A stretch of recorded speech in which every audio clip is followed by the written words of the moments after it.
Good evening, everyone, and welcome to the Yissilmissil Productions channel. My name is Steven Yissel, and today we are continuing our deep dive series into the Bermuda Triangle.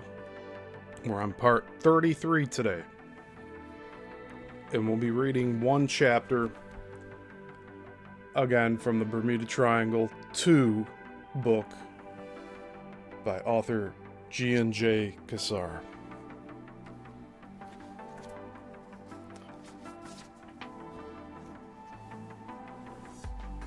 So today's chapter is number 5. It is a triangle of today.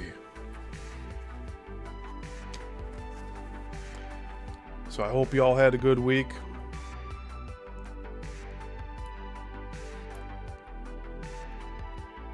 I hope I gave you a lot to think about.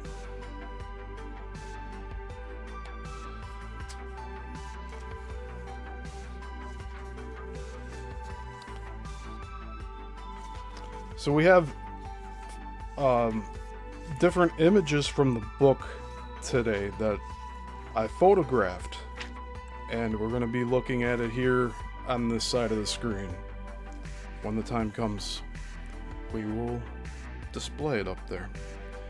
So just make sure, if you're catching this after the fact or if you're on Rumble, we are streaming both to YouTube and Rumble. If you can, leave the like, share this around to like-minded people. That's all I ask.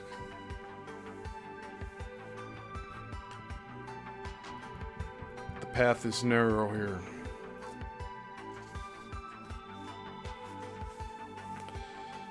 Alright, so we're just gonna jump right into this, and as I said, when we get to the photos in the book, they'll be displayed up here. But in the meantime, here's the slideshow of the Illuminati. But let's get started. Chapter 5. A Triangle of Today. Disappearances within the Bermuda Triangle in the last decade have basically been concentrated in the same sections of it as those over the century before. That is, in the southwest corner off Miami, amidst the Florida Keys, and within the Bahamas. Except for an emphasis on boats rather than aircraft, the same general circumstances have prevailed. None transmitted any clear maydays, nor, except in one possible incident, was an EPIRB signal picked up by any base station. While piracy can explain the incidents, both in terms of location and the utter silence of the victims, it should be noted that few of the missing boats were valuable to piracy. Pirates hijack large, fast cruisers, which are the only models that make drug running viable. Sailboats, small day cruisers, and sport craft do not, and yet these are precisely the kinds that have vanished most quantitatively over the last decade. And again, this book is from 2017, so they're talking pretty much about the 2010s. Unexplained disappearances near shore in the past have been very limited. The disappearance within a span of only 19 minutes of the cabin cruiser Witchcraft, it's the name of the cruiser, in 1967 was the most sensational, whereas for aircraft, the two disappearances while coming in from for a landing at St. Thomas are the most inexplicable. Until recent years, the Witchcraft's loss was the closest to land, much less to a harbor that any boat has vanished in the triangle. One of 4 principal elements that make it the most sensational nautical disappearance. The other contributing elements are the short time span, the fact that something was below the boat that either Barak hit or it hit Barak, and the fact that the cabin cruiser had built-in flotation. To underscore the inherent mystery in the case of the witchcraft, especially in an unsinkable boat, it would be wise to contrast this case with a more recent and tragic loss at sea. This is the disappearance, initially, of the 25-foot What's Left, that's the name of the boat, near the Bay of Florida on October 17th, 2002, and its reappearance 2 weeks later, on November 3rd, capsized and beached at Cape Canaveral, an estimated distance of 400 miles. Presumably, it had drifted the entire time without being noticed by a massive Coast Guard search. Inside the cabin was the body of Gary Lisk, the owner. That's spelled L-I-S-K. He seems to have been caught off guard in a lightning-like moment, with one shoe on and the other off, an indication that whatever happened caught him between dressing or undressing. The whereabouts of the other 2 aboard, Neil Edelman and his son, Neil Jr., remain unknown. Given the circumstances, it seems Lisk was preparing to come topside, perhaps even called by Edelman, when the boat was capsized or something else happened that took the Edelmans off the boat.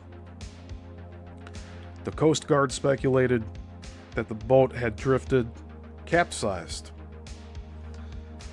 The reason why it had not been visually sighted was its aqua-painted bottom, although the boat may have capsized in the surf as it came into shore with the breakers.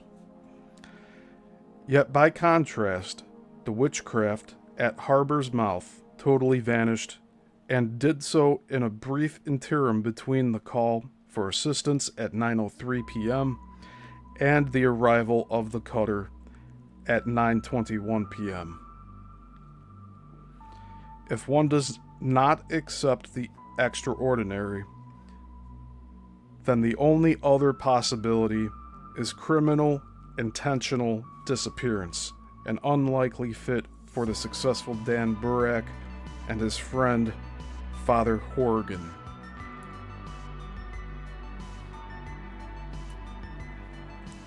Standing on its own, considerable mystery surrounds the What's Left.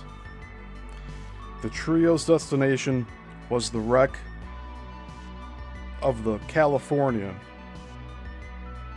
about 65 miles southwest of Marco Island, but still within the Gulf.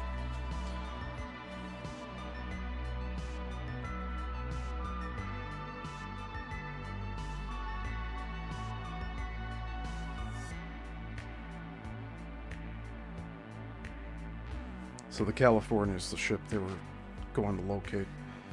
This location cannot explain how it drifted into the swift Gulf Stream current in order for it to drift around Florida into the Atlantic.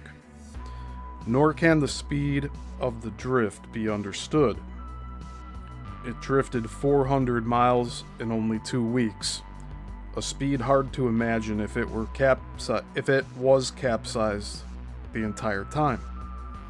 One clue suggests the boat was trying to escape something. The throttles were found fully engaged.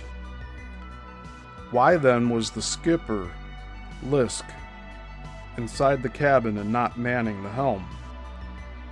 No water was in his lungs, so he was dead before the boat capsized. yet his spine had been transected, which could not have happened from capsizing. An alternate explanation is that the Edelmans were no longer aboard and Lisk below was hiding, unconscious or dead, as the Hydrosport sped on until it reached the Gulf Stream on its own. Such a scenario will repeat itself with derelict boats, though it doesn't explain, in this case, why Lisk would remain ensconced in the cabin below, or how he got a broken back.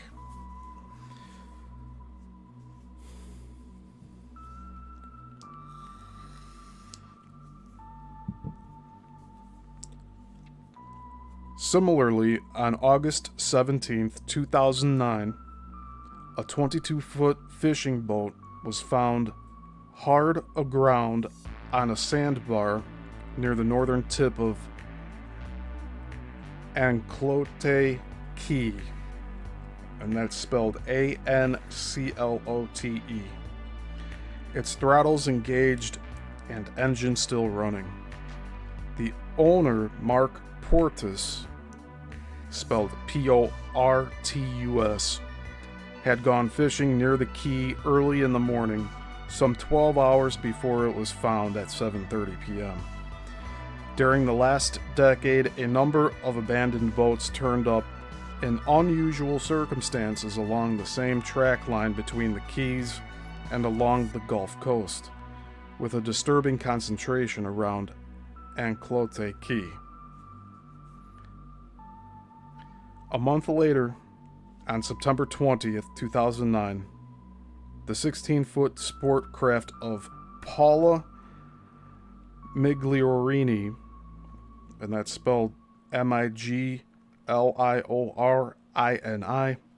was found drifting deserted about 3 miles north of Anclote Key.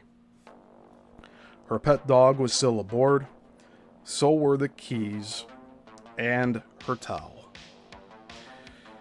Although her body was later found off Hudson Beach, there is an element of mystery here because this was one of several other incidents in the same area where boats were being found deserted and the bodies later found near Hudson Beach, proof they had fallen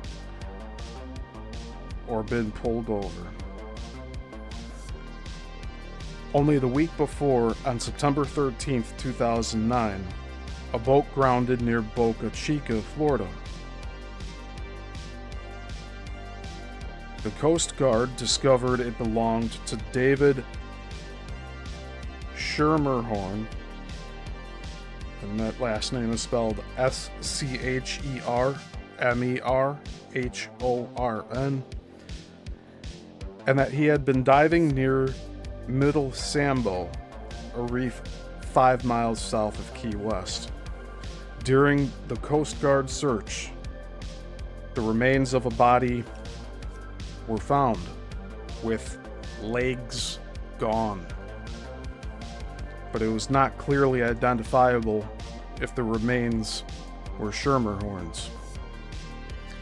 The condition of the boat indicated Schermerhorn was about to dive when something came along and ripped it free, presumably throwing him into the water. The dive flag was up and 100 feet of anchor line was extended, though the end was frayed and the anchor no longer attached.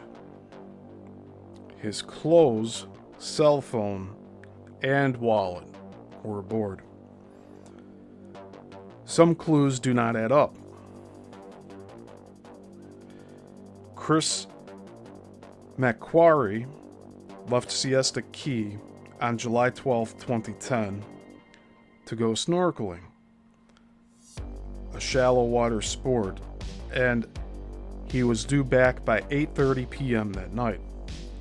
Yet on July 16th, his boat was found deserted 38 miles west of Sanibel Island in deep water. This makes for quite a drift from the area of Sarasota, Florida, about 60 miles away. The only conclusion was that the boat drifted there and was not seen by anyone, including the Coast Guard, until then. In almost the precise location where what's left was found, about 30 miles north of Key West, at 4:13 a.m., an EPIRB briefly sounded on May 14, 2013, indicating trouble. It was registered to J. Rydberg, his name is spelled Rydberg, for his 3/4 time. That's the name of the boat. Hey Gian J, good to see you here.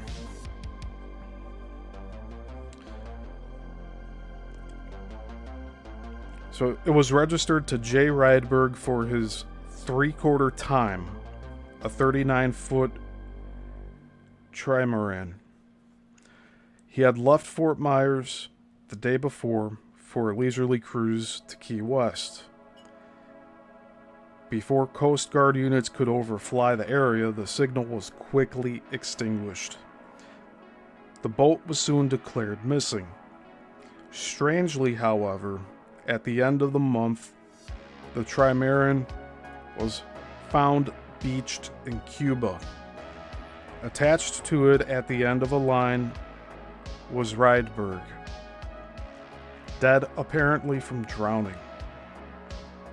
Although it is common for a single-handed sailor to attach a lifeline to himself while sailing alone, there is no explanation for how the EPIRB had been triggered and why. On the face of it, Rydberg had fallen over, jumped, been knocked over, or had been pulled over.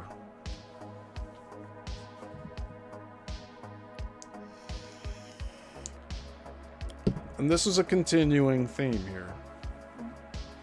On May 4th, 2014, Robert Garcia departed Key West, Florida for a day fishing in his 28-foot Miss Juliet, a white hull with a distinctive yellow stripe along the side.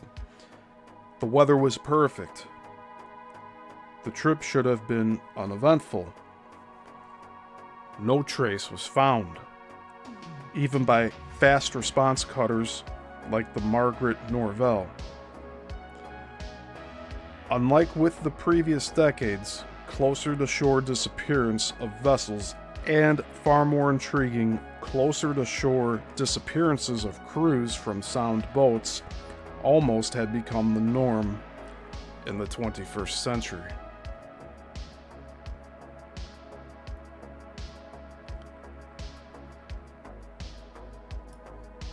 So I have the first image here.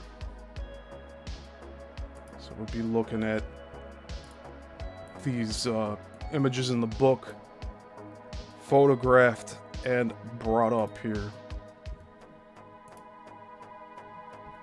Perfect.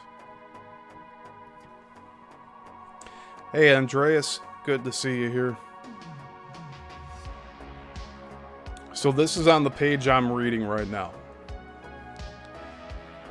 Among these cases is the disappearance of the Dominic Porcaro on December 20th, 2013 from his 26-foot Cuddy cabin cruiser Happy Day Tree.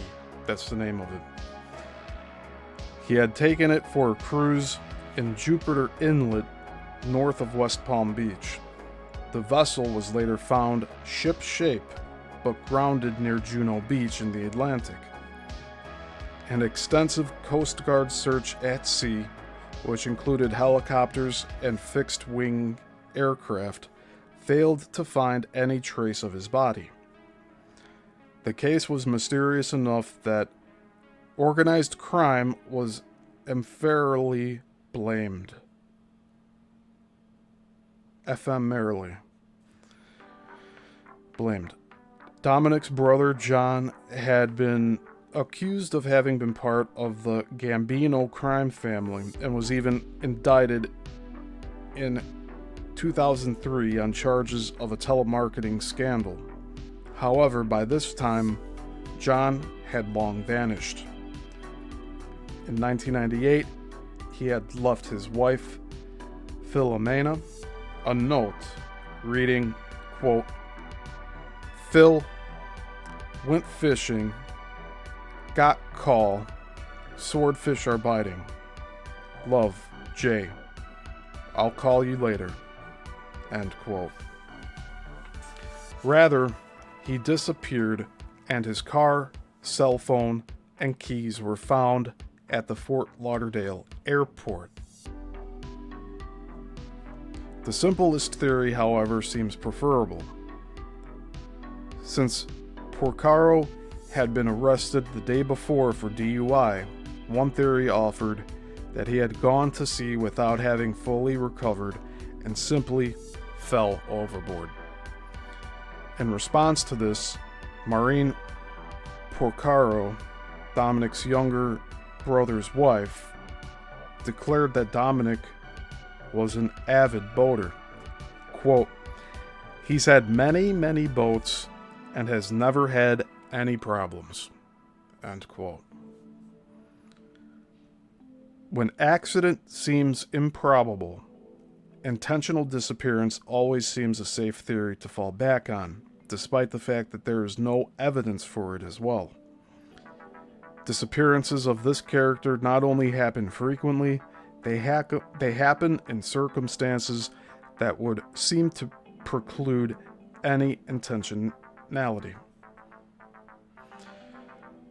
For instance, off West Palm Beach on June 18, 2003, Frank and Romina Leone had vanished after leaving in their 16-foot boat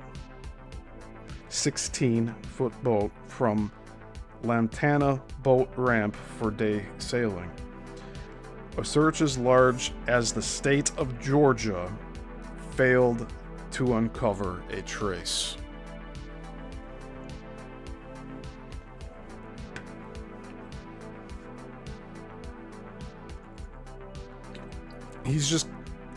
This author here is continually listing all these different disappearances, so we're jumping from one to another here.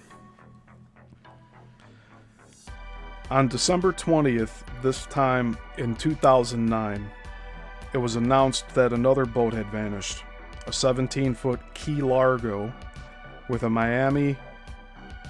two Miami men aboard en route to Bimini from Haulover Inlet, Miami. Richard Alicia and Edwin Pritchard had been missing a week since December 13th, by the time the announcement had been made. A 6-day search turned up no sign of them.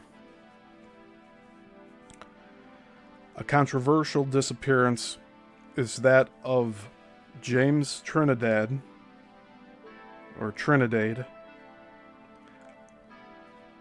spelled Trinadade, on January 13th, 2006. He left Memory Rock, Bahamas in his tri-engine Donzi, in company of two other boats, a 35-foot and a 22-foot vessel. All three headed southwest across the Gulf Stream to Boynton Beach, Florida, and home. According to the other boaters, Trinidad, with his powerful Donzi, was ahead of them when their 35-foot boat began to experience trouble. Both vessels attempted to reach Trinidad by VHF radio. Although he was in sight ahead, he did not answer. Until they lost sight of him, they continued to try to alert Trinidad that they were intentionally falling behind. The two vessels diverted to the Boca Yacht Club in Palm Beach, Florida, Arriving hours later, they were surprised to hear Trinidad had never arrived at Boynton Beach. A search quickly ensued. A Falcon jet found Trinidad's Donzi aimlessly speeding in circles about 38 miles off Port St. Lucie, having drifted considerably north in the fast Gulf Stream current. A Dolphin helicopter lured a swimmer at 3:20 a.m. No one was aboard. Everything was shipshape.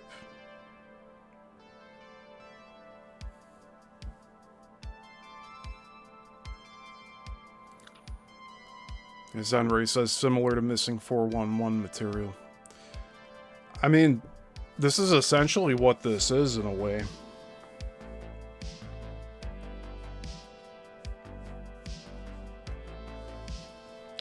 I see the similarities.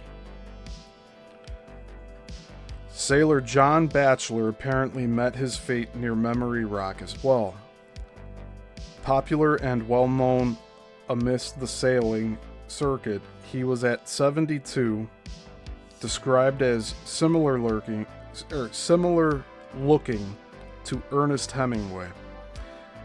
Friends also knew he had an unpublished manuscript aboard. Quote, entitled The Drunken Monkey. End quote. He was considered, quote, a crusty old curmudgeon, end quote, and purely a man of the sea. He had been born in England, lived in Nigeria, and then Australia, where he had left his wife. He didn't own a house, but preferred to live on his boat, Joy B. Always aboard with him on his sailboat was his pet dog, Dingo. When sighted deserted on January 19th, 2012, off Memory Rock, the Joy B was riding at anchor. Rescuers boarded and found Dingo alone and nearly starved to death. Rotten oranges hung in their mesh bag from the pilot house ceiling. The dinghy was still on its davits. The side door was open, the swim ladder down. Had Batchelor gone over the side for a routine reason and simply drowned? Dingo, however, had a deep gash on his hind leg, but somehow had survived for about 3 weeks alone, an estimation based on Batchelor's last routine entry in his log. Salvage specialist Gary Simmons came to the Joy B the day after discovery in order to tow the boat back. He found a Kevlar rope hanging from the boat when he arrived. According to the Globe and Mail, and here's an excerpt from that, divers set them up to anchor to the seabed, but they float freely when not in use. Friends believe Batchelor ran over the rope, which slowed his progress significantly. They speculate he anchored and dove into the water. Then he cut the rope, tossed it on the boat, but couldn't, for whatever reason, get back on board. The current was strong, and the area is also known for sharks. And that's the end of the excerpt there.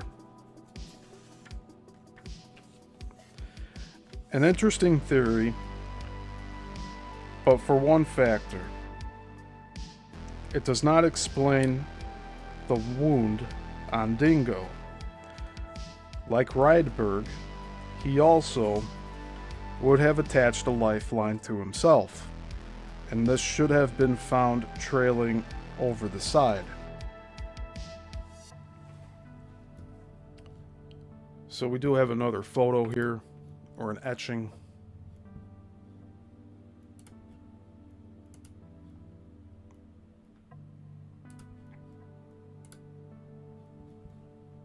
This is of Memory Rock.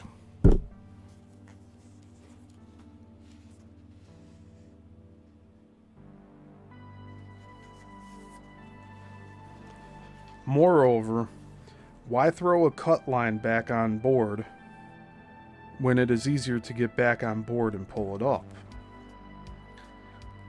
Some of those who had known Batchelor for years were suspicious of the circumstances, especially those in the Ontario, Canada, sailing community from which he had come. According to Robin Moorish, quote, "He was healthy, he was alert, he was competent, and, most of all, John Batchelor was not a wuss. If somebody came aboard, he would have tried to take them on himself, which makes me quite nervous." End quote. Robin Moorish's wife echoed the opinion that there was foul play. Quote, "Mr. Batchelor had been living on his boat for decades, and it was his 18th sailing trip south, so it is unlikely he made a mistake and fell." End quote. Another friend, Ruth Allen, knew he wouldn't go swimming in that water. Quote, "The whole thing is just wrong." End quote. More than any of them, Mrs. Moorish captured the spirit of the vast ocean and that unforgiving horizon, expressing a sentiment that can apply not just to John Batchelor's case, but to all those who have vanished. Quote, "A man disappeared in the middle of the ocean. Nobody's ever going to know. This is what happens when you cruise. It happens in international waters, out of sight of land, and there's nobody to rescue you." End quote. On May 26, 2008, the Coast Guard finally suspended the long search for Pierre Steenberg. That's spelled Steenburg, who was sailing in the 36-foot sailboat Hollow Kiki. That's 3 words. HOLOKIKI.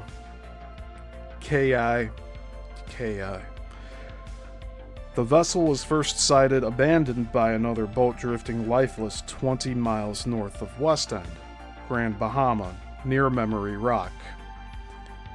The vessel could not have been abandoned very long, as Steenberg had recently left nearby Fort Lauderdale to take the Hollow Kiki to Holland. Multifactorial causes no doubt apply to the wide array of vessels found derelict. However, the most interesting remain those that indicate they were abandoned in fair weather before foul weather damaged them, or those with indications they hit something below. Deserted boats of this nature happen even far from land, and potential pirates, and yet, curiously, the derelicts show signs they were ripped from their anchorage with cut or frayed lines, or they had just hit something.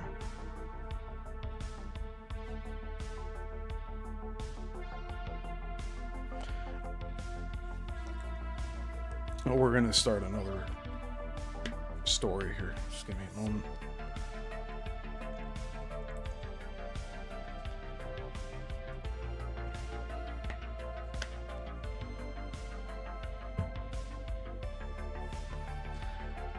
On January 15th, 2014, veteran Dutch sailor Sietse Hagen had left Tenerife for Barbados in the West Indies in his sailboat Poker Face. Months later, on April 8th, a freighter en route from Savannah, Georgia to Agadir and Morocco sighted Poker Face drifting aimlessly in the Sargasso Sea. No sign of Hagen was found aboard the vessel. However, when the rescue crew boarded the sailboat, a 27-foot gib, it was heavily damaged. The captain could only liken it to the boat having been beached, though this was naturally impossible in mid-Atlantic. The weather had also been good, so that the damage was not caused by the storm.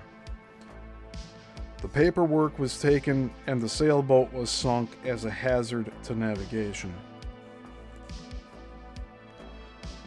In March 2001, a large sailboat was sighted 300 miles south of Bermuda by the crew of the yacht Tintinara. The boat was a wreck, dismasted, the sails tattered and hanging over the side. Carolyn Grant, who was one of those aboard the Tintinara, describes it. So here's a description of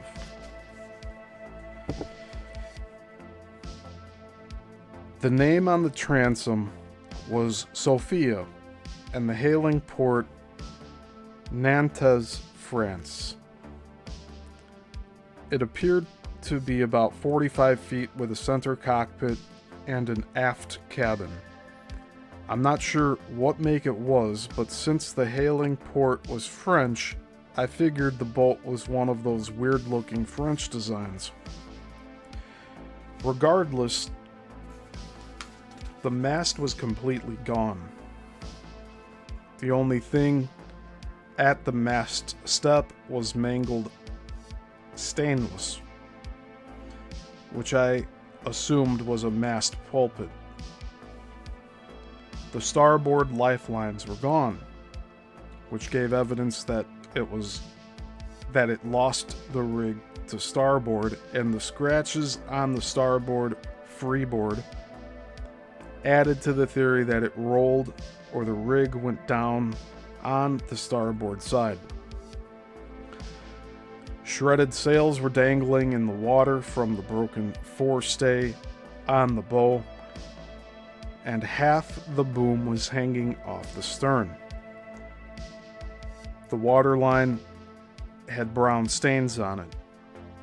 At the time, we thought they were diesel or oil stains from a possible leak or malfunction. There was no sign of life aboard from what we could see. We circled a number of times, blasting the air horn and hailing for anyone on board. And that's the end of the excerpt there.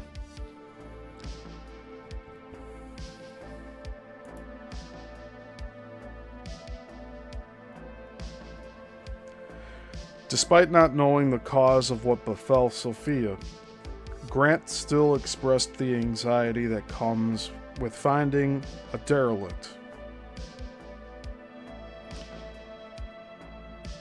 Quote, Pat and I looked at each other disconcertingly.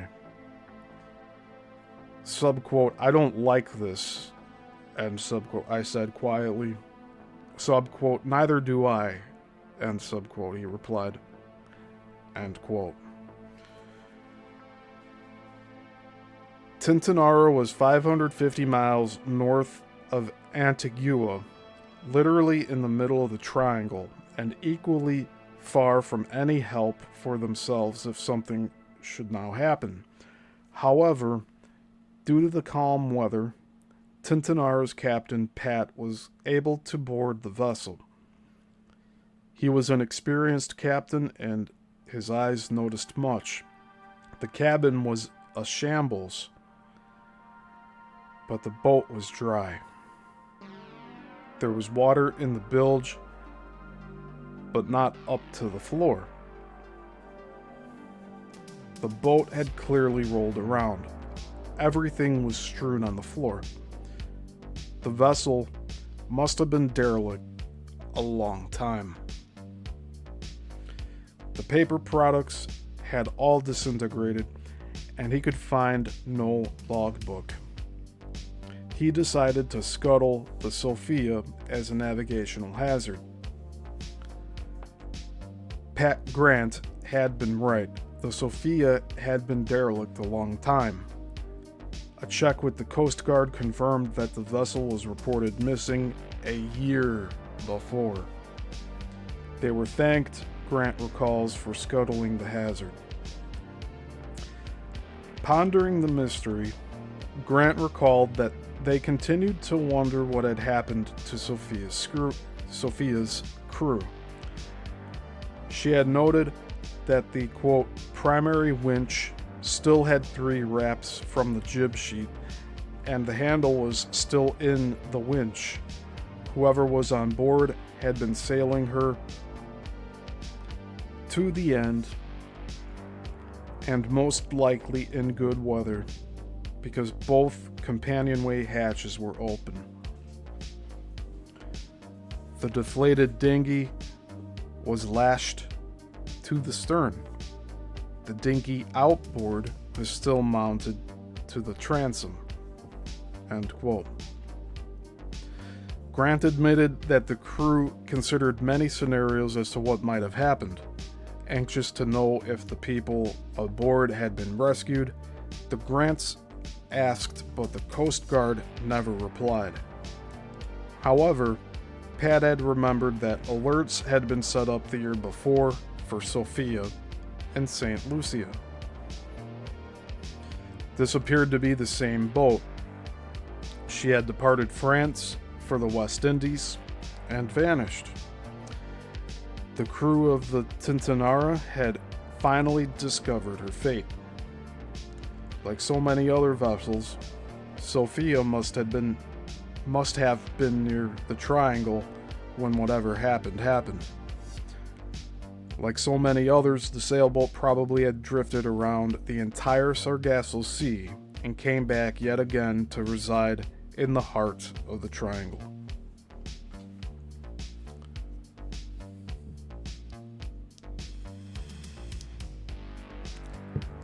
On July 14th, 1997, another yacht had drifted in from the currents north of the Sargasso Sea to the Azores and was found abandoned. The Atlantic Runner, a 25-foot sailboat, had a broken mainmast but was otherwise ship-shape. No evidence was found aboard to indicate what happened to its skipper, John McMurray, who had been sailing from Massachusetts. Heart attacks and strokes can overtake the single-handed sailor. In the case of the Marigold, a Tiana 37, the vessel grounded on February 6, 2009 on Trinidad, far off course from Barbados, where Terry Green, the skipper, had been headed from the Canaries. His body was found aboard. He had last been in touch with the weatherman a month before, January 15th, complaining of what he thought was a mild heart attack. His boat was then seen drifting off the Blanchisseuse coast. So this word is spelled Blanchissuse. Unlike with Hagen and Green, it is more common that derelicts are found with no evidence aboard to suggest what happened to their occupants. The disappearance of 69-year-old Ulysses Didier is the exception. His 37-foot Tranquility was found drifting 65 miles off St. John's Pass, Florida, October 2007. The first inkling of danger came at 3:15 p.m. when a sundancer circled the vessel and noticed it had a broken railing. Upon boarding, the log was consulted and it revealed the vessel had not been abandoned long. The last entry on October 15th indicated that Didier was going to anchor for the day, but apparently upon going topside, he fell or was pulled over. Age is a factor quickly raised in any discussion of the large number of 60-plus-year-old boaters who have disappeared from their vessels, often valuable ones deservedly earned by retirement that no one would willfully abandon. These lost boaters grew up in the 1960s when to be the adventurous sea navigator and surfer was popular sport for the young. Now aging and stubborn, they continue to sail the seas alone, either sure of their skill and health or indifferent to the consequences of death at sea. For some, indeed, this is preferable to the prospects of a slow death in assisted living. On February 6, 2009, the 24-foot sailboat Blue Star had drifted into the inlet at St. Augustine. The skipper, John Franklin, was 69 years old. The last time he was seen was at 9 a.m. the morning before, when he left Villano Beach near the Comanche Cove Marina. Blue Star must not have been abandoned that long, for the motor was still running when it was found. Still, no trace of the body was found, though this was close to shore. Age may also be a factor in the disappearance of Marcos Arguelles from his boat. He was 67 years old and went on a fishing jaunt off the coast of Florida on June 18, 2008. A search found nothing, but did locate his empty 22-foot pleasure craft near Soldier Key.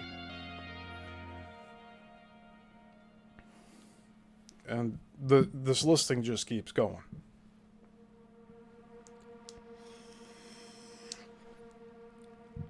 Quasar, here in this chapter, he's painting a picture here. He's seeing patterns and he's presenting it to us. Among the examples of elderly sailors vanishing from their sailboats is the case of Mark Meyer, spelled M-Y-H-R-E,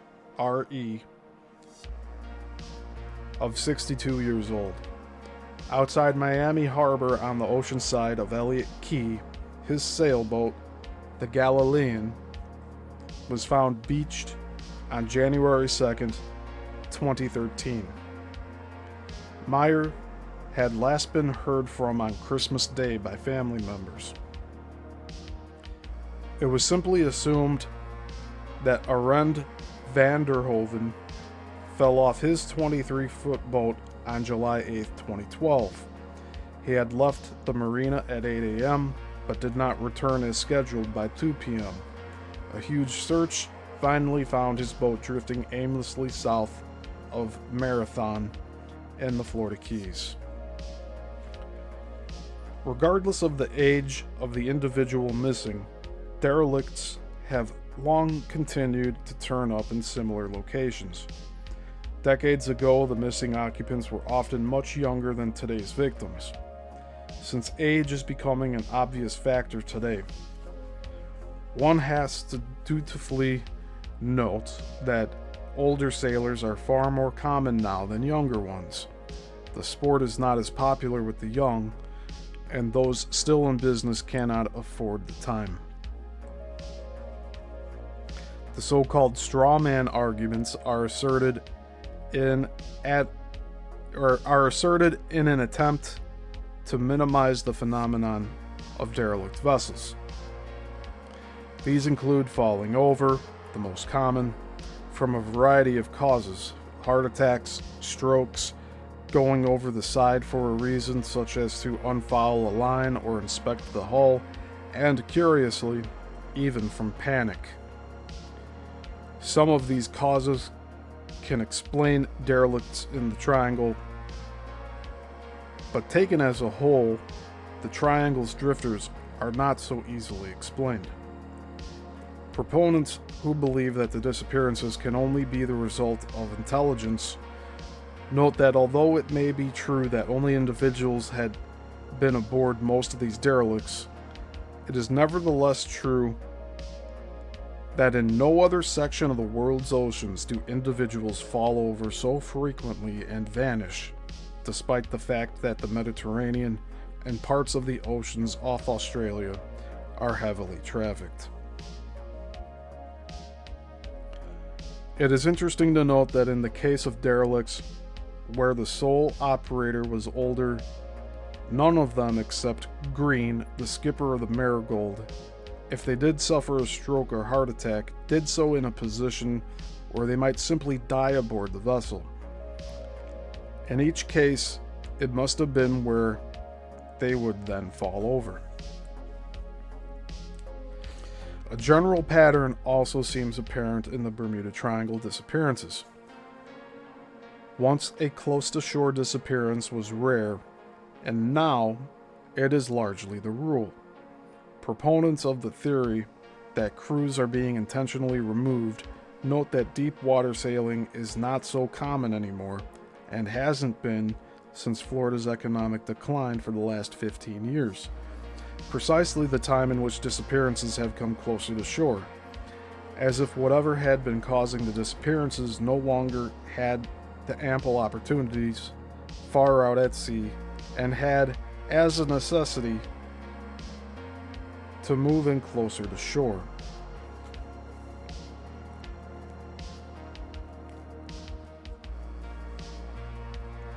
Just think about that.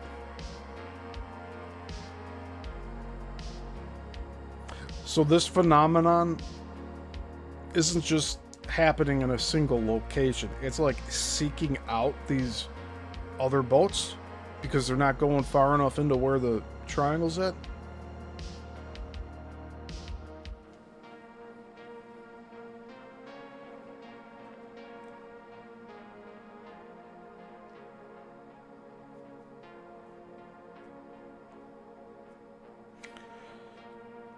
Noting that a natural phenomenon cannot follow such a pattern, proponents of the, quote, abduction theory, end quote, propose that the only alternative is an intelligent, directed purpose.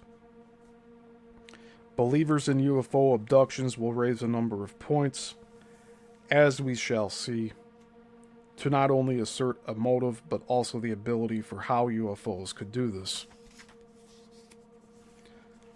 Another age-old pattern that plays out into these theories is, however, an established fact. Pets, whether dogs, cats, birds, or even monkeys, never go missing. They remain aboard the ship. On the other hand, talking parrots are either found dead or missing with their owners. Ivan Sanderson and Charles Berlitz made a case for this phenomenon, suggesting UFO abduction, noting that speech indicated intelligent life to, quote, aliens, end quote, and therefore the parrot was also seized.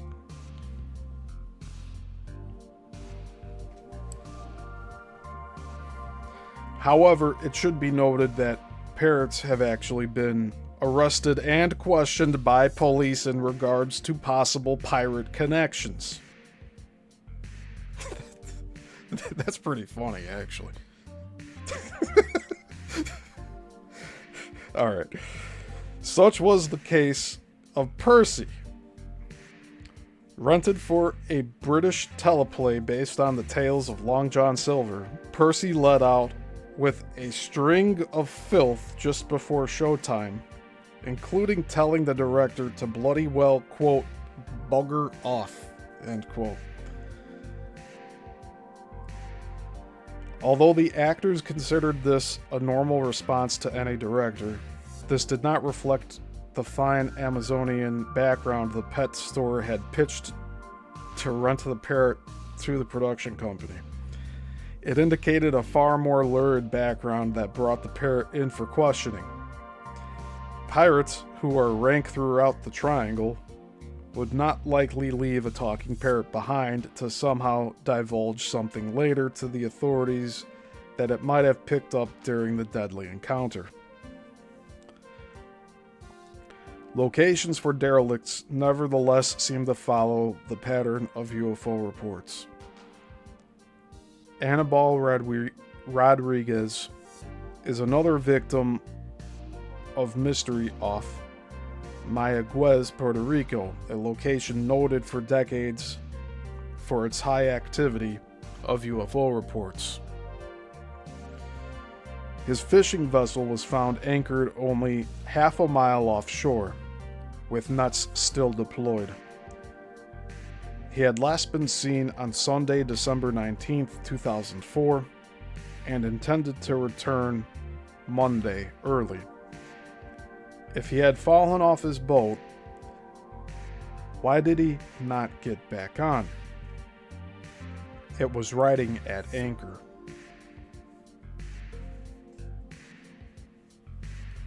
I'm going to take a brief pause here.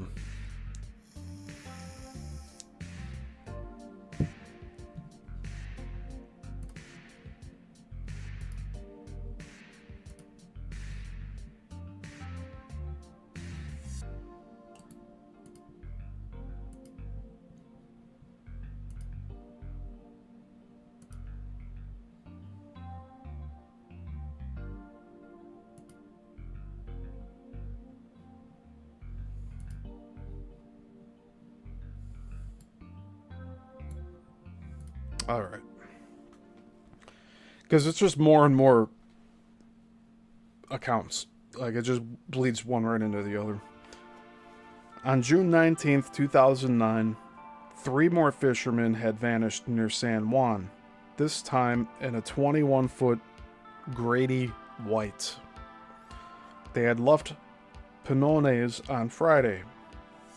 They went to cast line at a nearby reef and were never seen again. They were due back by 3 a.m. Saturday, giving rise to the possibility that they had rammed the reef in the darkness.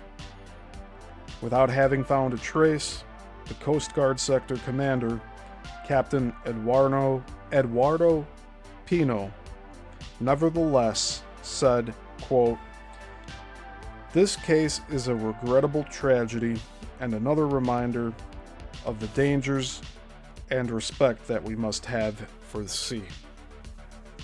End quote.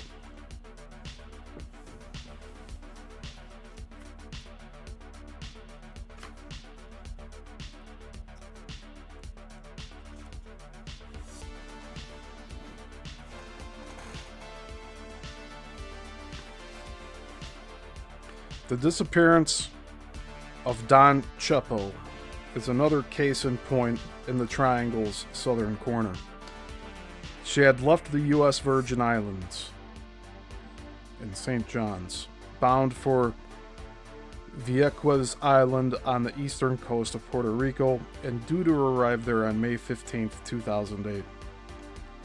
It was not a long voyage for Phil Fredericks, and the 27-foot Don Chepo carried enough safety gear and was powered by 200 horsepower Evinrude outboards. Despite aggressively searching the area for 5 days, the Coast Guard located nothing. One motive UFO theorists do not raise, however, merits interjecting here: destruction and not abduction. There is only one truly confirmed type of UFO/USO, but it is too small to be involved in abduction. It is an ovoid disc 10 to 12 feet and only a few feet thick, yet its sightings and observed behavior usually fit the pattern required by the theory. Originally, it was seen far out in the Atlantic, but has in the decades since first seen come so close. Sorry, I'll reread that. Originally, it was seen far out in the Atlantic, but it has, in the decades since first seen, come so close into shore that it has been struck at by fishermen and even the Coast Guardsmen. The latter incident inspiring a sobering report, which was later released through a FOIA request initiated by CAUS, or the Citizens Against UFO Secrecy. This case is the Pascagoula USO incident, not to be confused with the supposed UFO abduction.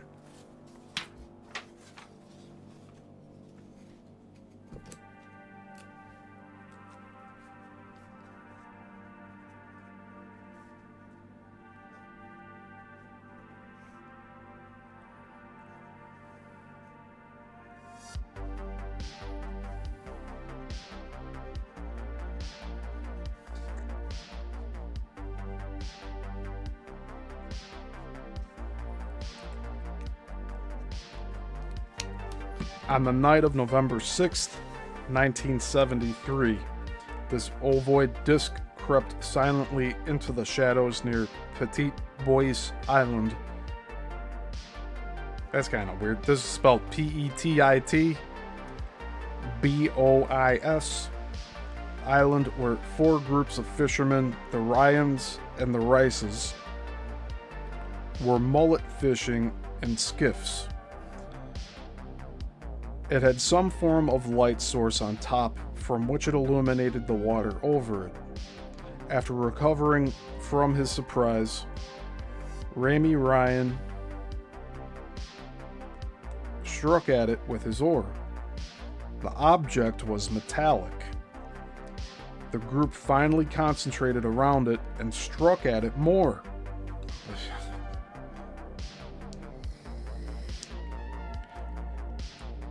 Rami Ryan then struck at it with, quote, intent to kill, end quote. It finally dimmed its light and left.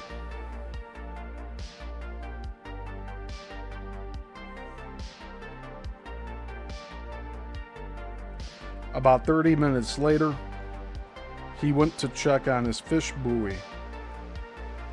The disc had actually been sitting beneath it waiting. It re-illuminated. That's scary, man.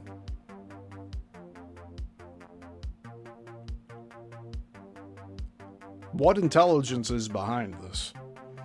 The group called the Coast Guard. Guardsmen Chuck Cruz and Larry Nations came in a 16-foot boat. They too soon found the USO and struck at it. Cruz was also sure it was metallic. The USO eventually moved onto the southwest before it finally disappeared.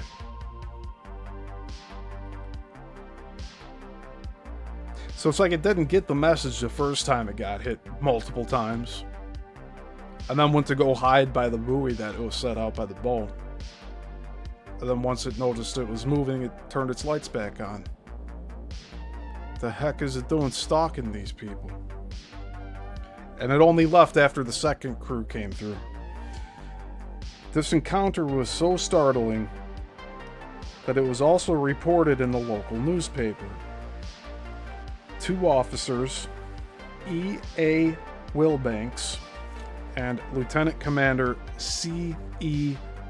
Dorman, were dispatched from the Naval Ship Research and Development Lab at Panama City, Florida, to investigate. After interviewing all witnesses, they report, and here I'm gonna read this out here.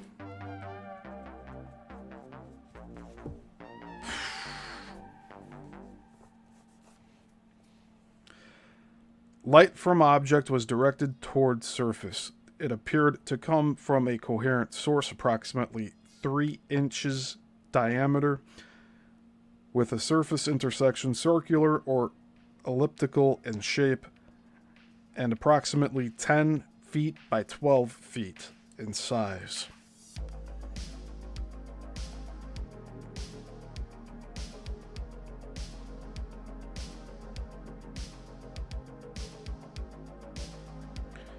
Color was generally described as yellowish/amber or with a light red tint. Intensity varied from, quote, almost too bright to look at, end quote, to 0, depending on amount of disturbance. Brightness when first approached. When seen from the side, it was described as looking like a parachute underwater.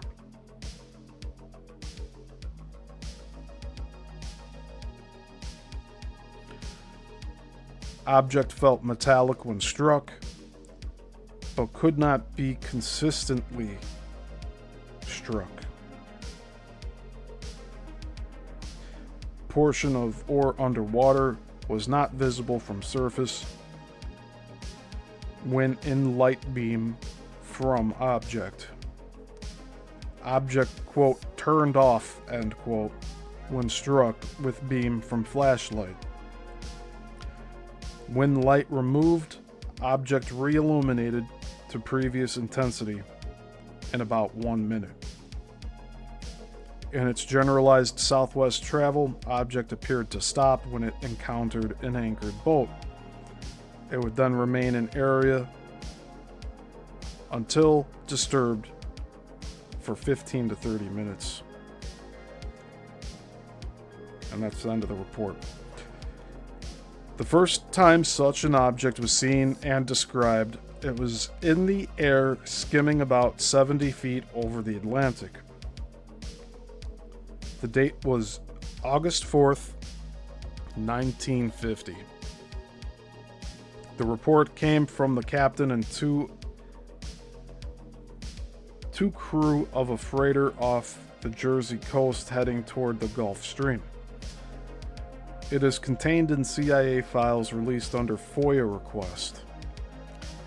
It was silver metallic, an ovular, quote-unquote,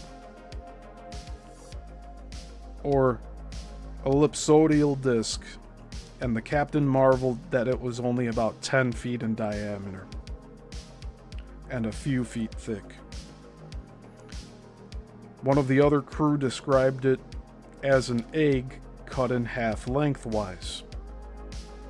Basically the Pascagoula USO, parachute shape on top, but with an essentially flat bottom.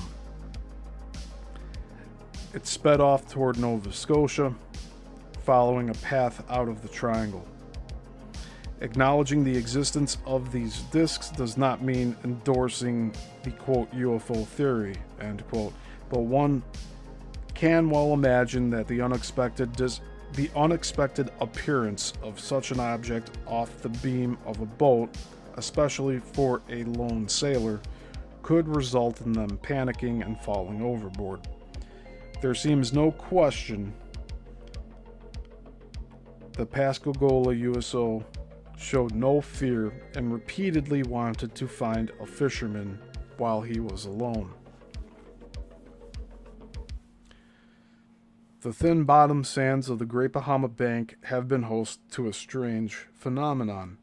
Lines are found etched on the bottom, appearing very much like a furrow made by dragging an anchor or from the wake of something very speedy. However, the problem is that these lines have been observed to cross over small islands, as though whatever caused them could simply fly out and over the sandbar or island and continue on.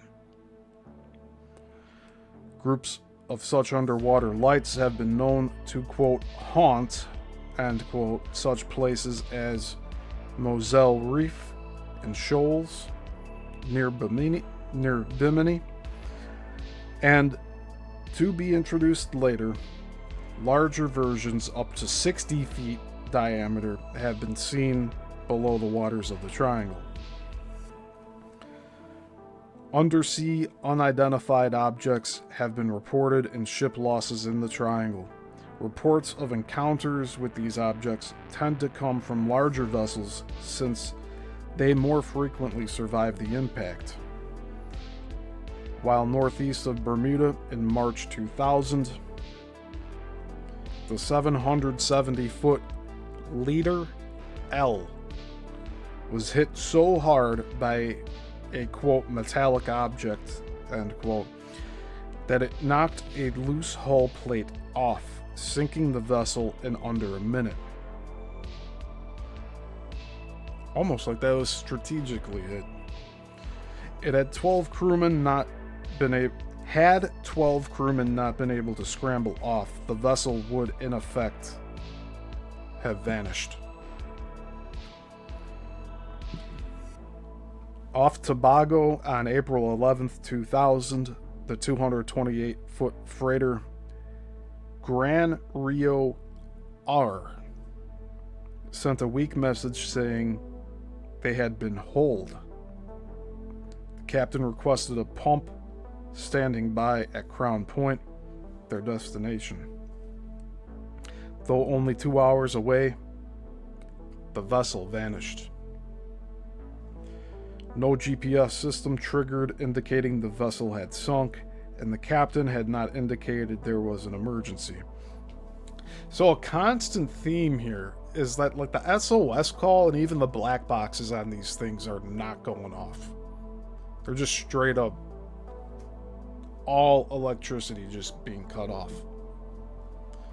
And this stuff's supposed to activate if there's a wreck or if there's an emergency. Why aren't they?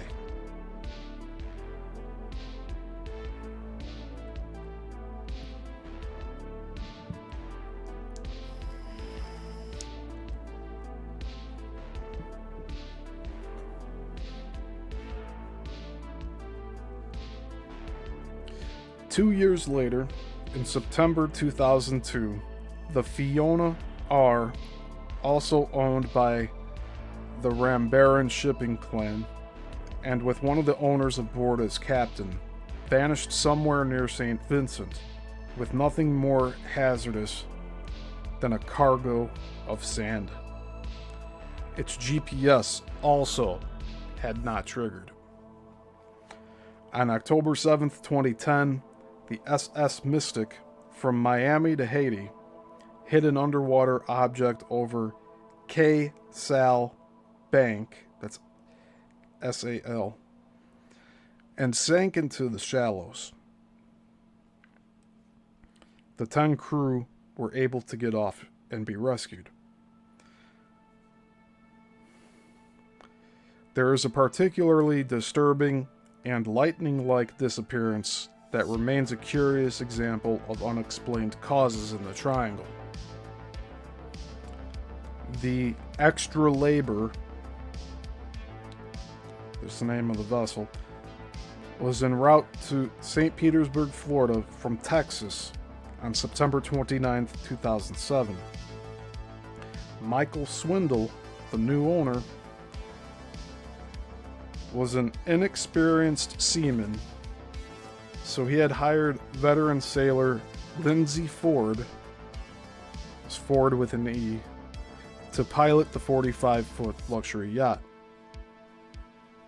Somewhere off Bayport, Florida, north of the Anclote Key area, and that's spelled A-N-C-L-O-T-E, Swindle went below for some reason. When he came back up, Ford was no longer at the helm. He had disappeared.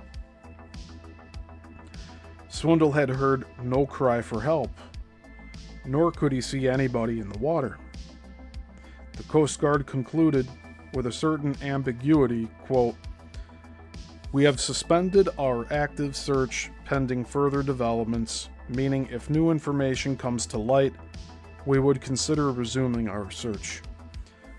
But at this time, we are confident that if Ford was in the area we searched, we would have found him. End quote.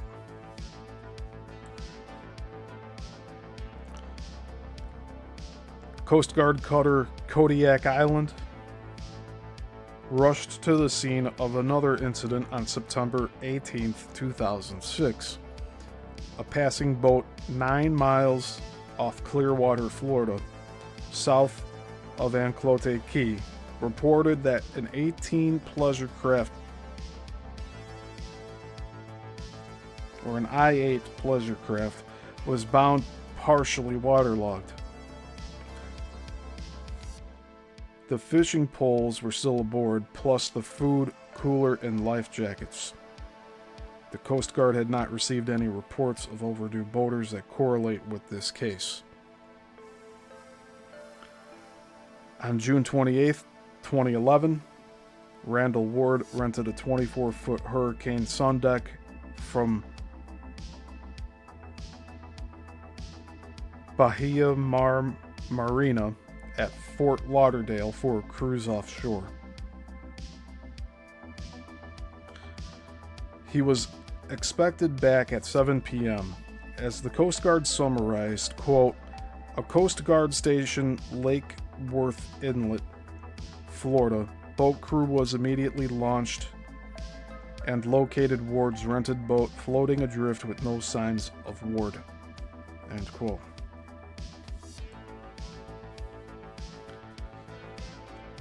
Far from the pirate sea lanes, Andy Richmond entered the triangle by this same unlikely means on July 1st, 2010. He was traveling between home, which was Ocean Isle Beach, North Carolina, past South Carolina, when his 28-foot Heads or Tails was found beached on Myrtle Beach that night at 11:20 p.m., engine still running, and no sign of Richmond. Piracy played some kind of hand, it is assumed anyway, in the deserted offshore Pergola. It's another boat. A derelict and ransacked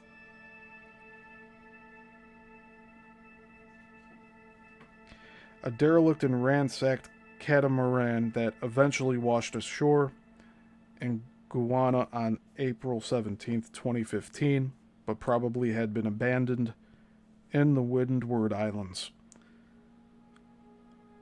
Axel Vellor had set sail from the Cape Verdes across the Atlantic in mid-March, intending to set in along the tropical islands and then coast down to Trinidad. At some point, probably after he had mysteriously vanished from the boat, quote, salvagers, end quote, came along and ransacked it. Perhaps more should be made of the case of the offshore Pergola, considering its condition was similar to that of Hagen's Poker Face of the year before. Both were considered wrecked, but not by storm. Perhaps there is even more. Off these same Leeward Islands, retired U.S. Navy Captain Tom Olszewski was cruising in his 38-foot sailboat Tropic Bird. On June 8, 2000, something happened while he was riding the noon log below by his radar set. The interrupted entry in the log read, quote, 12:56 p.m., off Grenada, making good time, end quote, without a finished longitude and latitude notation. He came topside apparently to check out a radar return and vanished. On June 22nd, his sailboat was found beached hundreds of miles north on an Antiguan reef. Engine out of gas.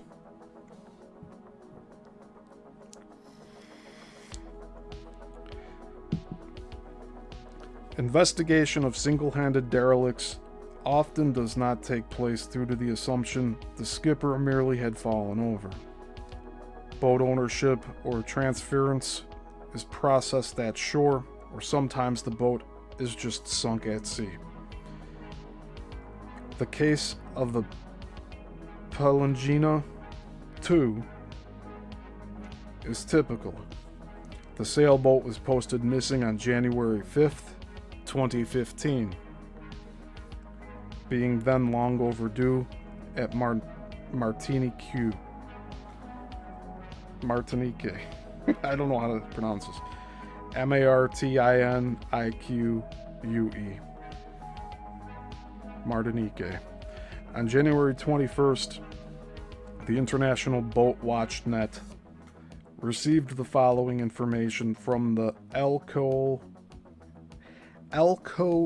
D. Wall Senior Operator, JRCC, Curacao, Dutch Caribbean Coast Guard.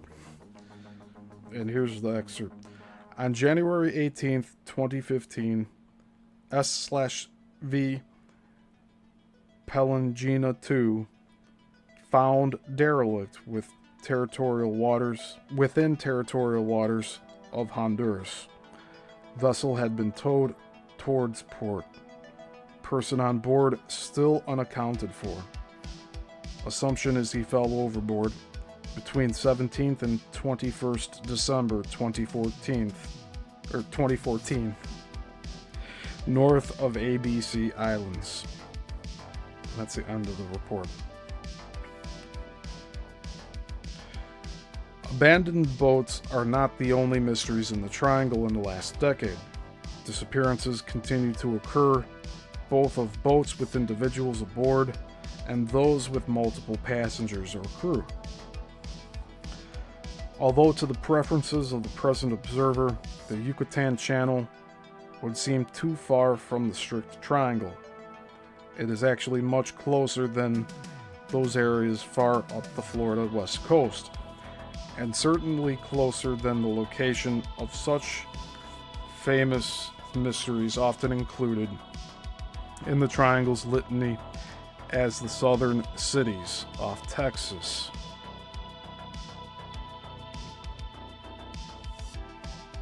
So we have another drawing here of a boat, so let's get that up.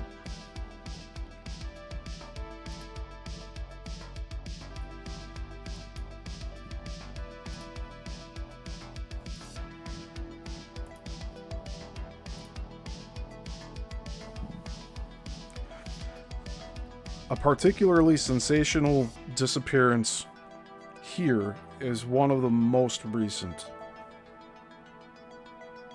This is off the southern cities off Texas. I'm sorry. Is that right?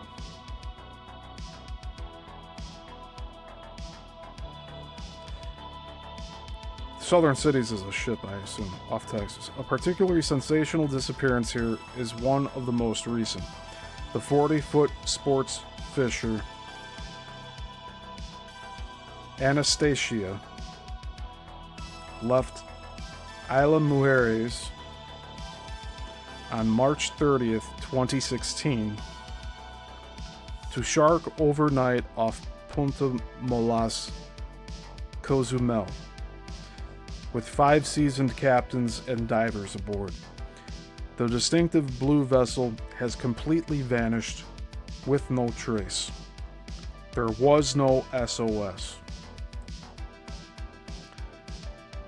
Long journeys make uncovering disappearances more tenuous.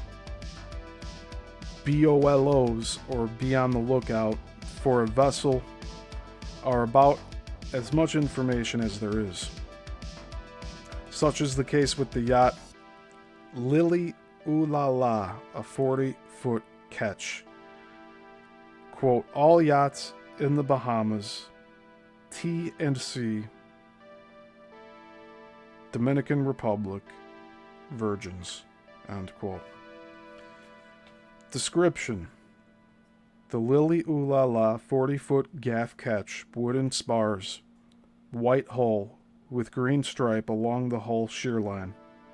Possibly New Jersey registration number, painted in white on the green stripe. Could be under American or British flag. Crew/owner Kenny Jackson of Guernsey, Channel Islands.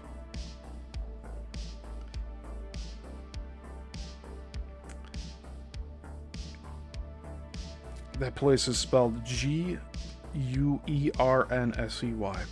and with Black Cat answering to the name Buddy.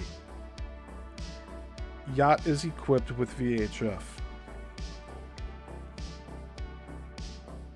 And that's the end of that description.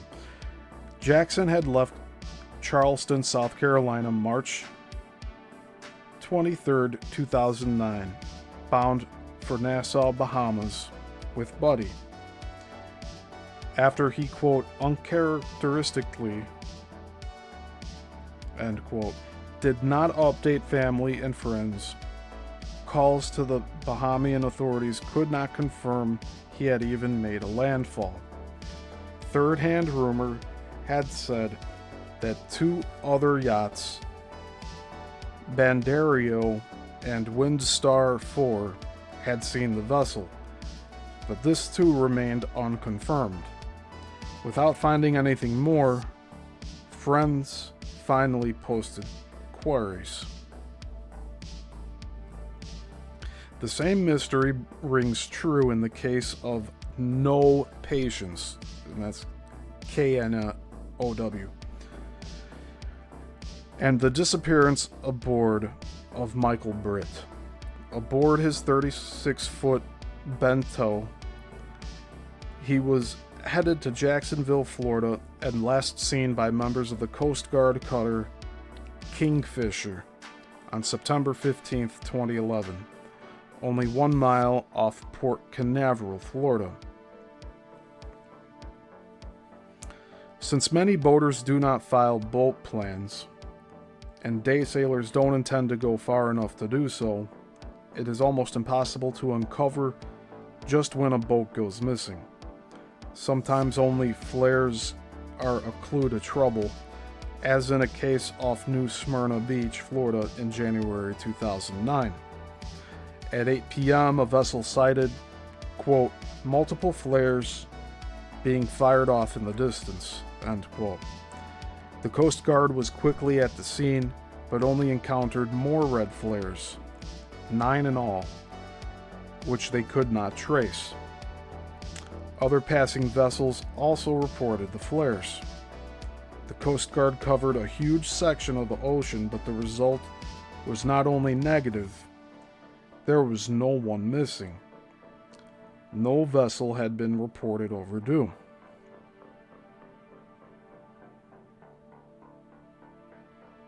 So this actually brings up the time displacement portion of all of this.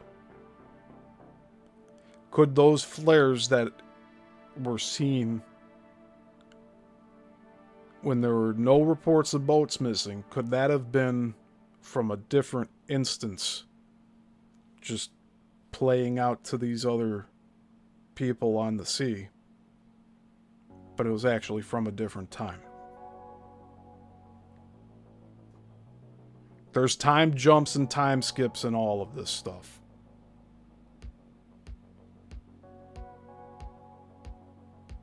I'm actually, if we were to look deep enough into this, I'm sure we would find some like modern reports of very old sailing ships being seen. And maybe, just maybe, some of these USOs are future ships that we have no idea about. And it's not that they've time traveled on their own accord, but maybe the displacement of time that happens in the Bermuda Triangle causes this bleed over of timelines.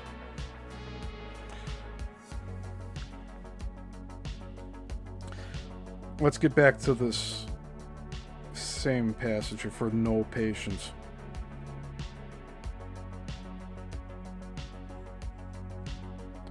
Or actually, no. Let me clarify here.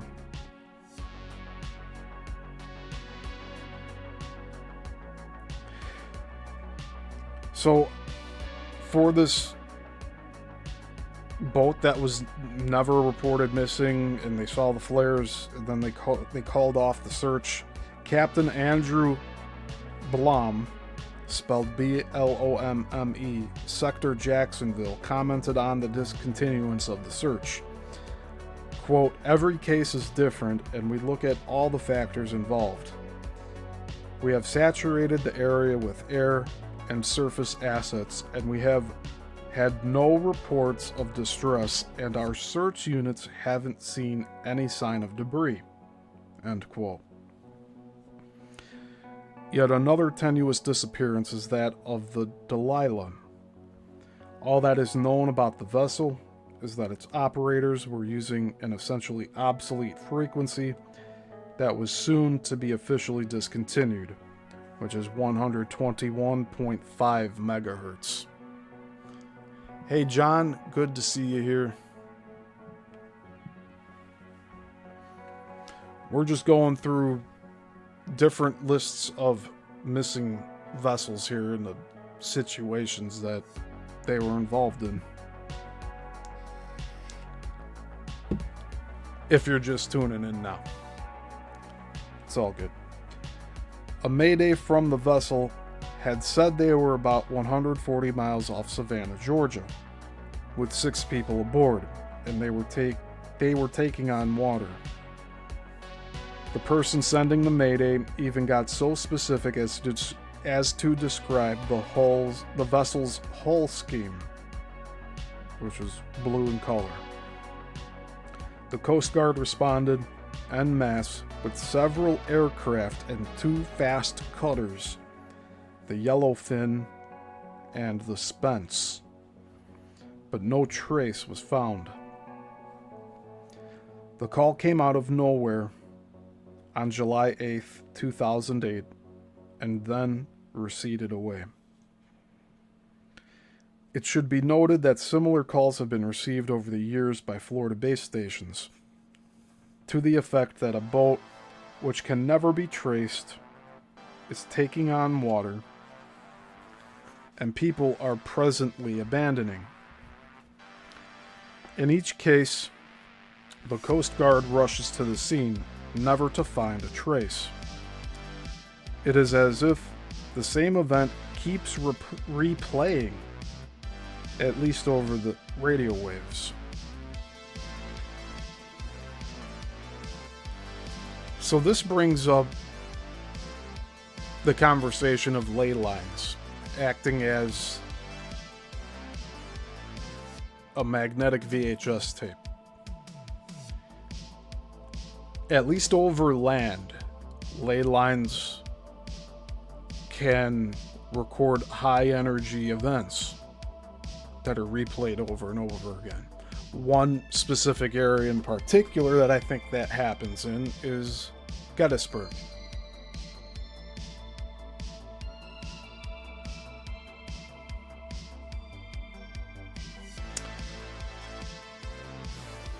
We'll have to talk about like recordings of events onto ley lines further at another time.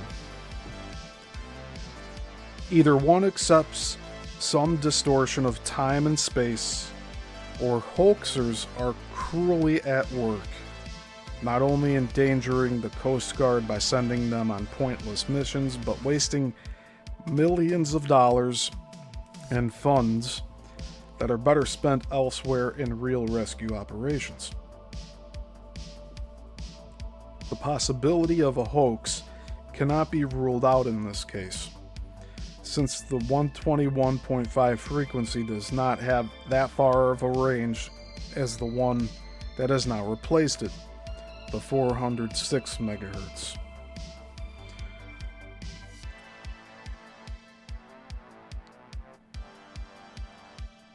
The most sudden cause of destruction at sea is a boat catching fire or even suddenly exploding.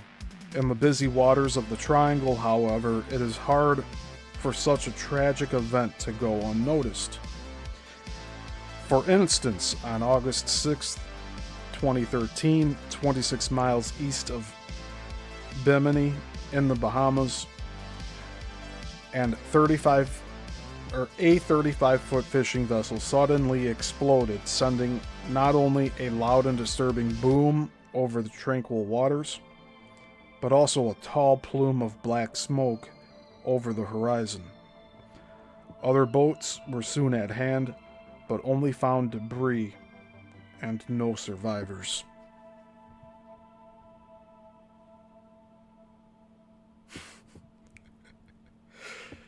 John says, 1.21 gigawatts. Yeah.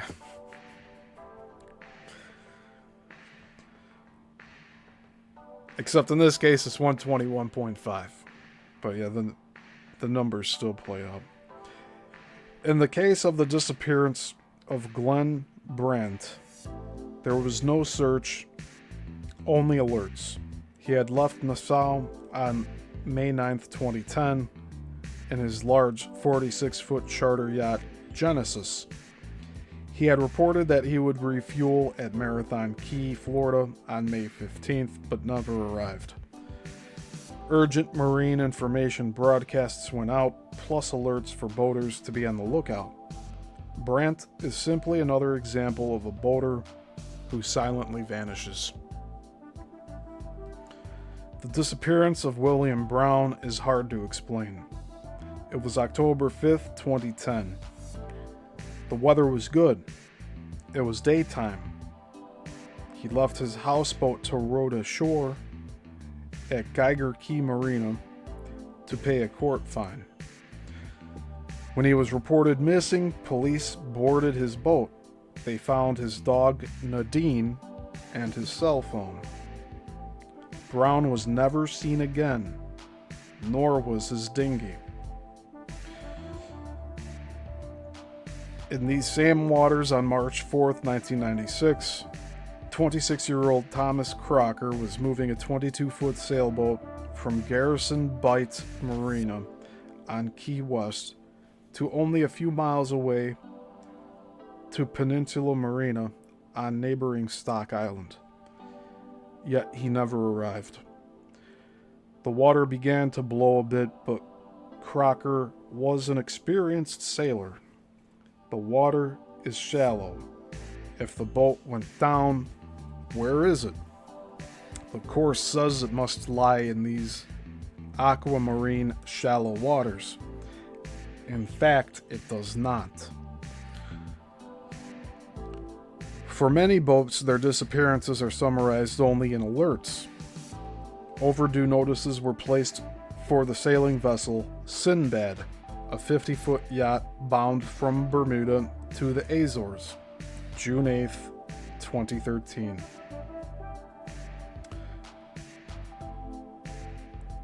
Kailua, spelled Kailua, a 40-foot sailing vessel, left Miami for Brazil and found its way on the same list. She had left in February 2013. Both vessels had 3 people aboard. The case of the 36-foot sailboat Blondie is a different matter. Bill Smith and his friend, Tom Brewer, had left Marathon in the Florida Keys on January 19th, 2013, in order to sail the Caribbean.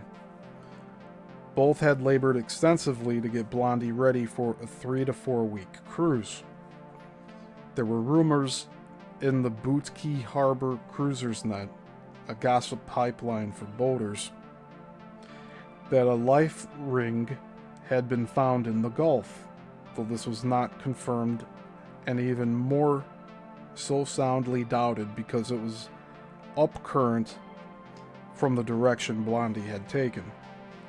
Quote, we have sort of come to terms with the fact that something terrible happened to the boat and he is not coming back, end quote, declared one friend. Boat watches were also placed in effect for the sailing yacht Lady Domina, or Domina, spelled Domina, or Lady Domina. On March 31st, 2013, the 75-foot motor sailor had left St. Martin bound for the Azores. Aside from her Norwegian captain, there were 4 others aboard. The Lady Domina had no real workable sails anymore except an old foresail. But the boat had a 220 horsepower diesel engine. She was capable of 5 to 6 knots.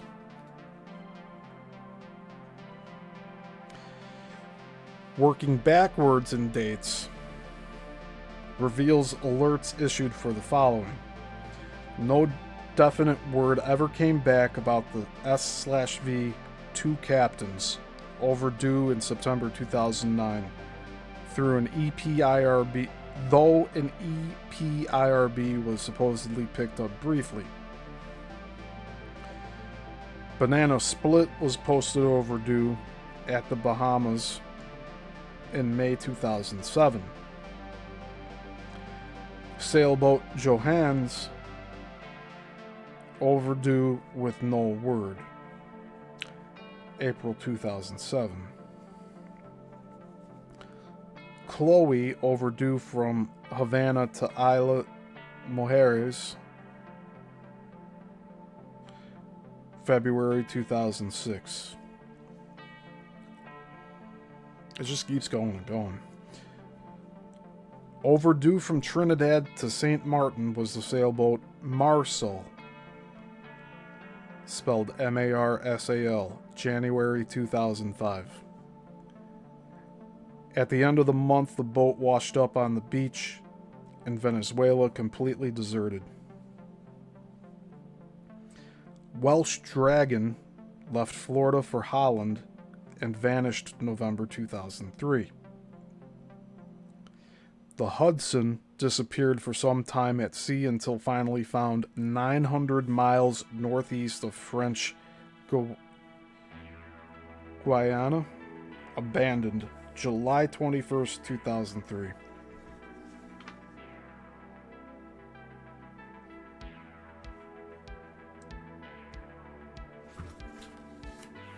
On September 23rd, 2015, a quote, pan, end quote, was issued for the 52-foot ketch Maritango. She had left Norfolk, Virginia on July 13th for the Azores with 3 crew. In this case, modern technology helped pinpoint a location. A spot GPS stopped transmitting on July 26th at 39.5839 north, 61.33664 west. Hundreds of miles north of Bermuda, with nothing heard from the vessel thereafter.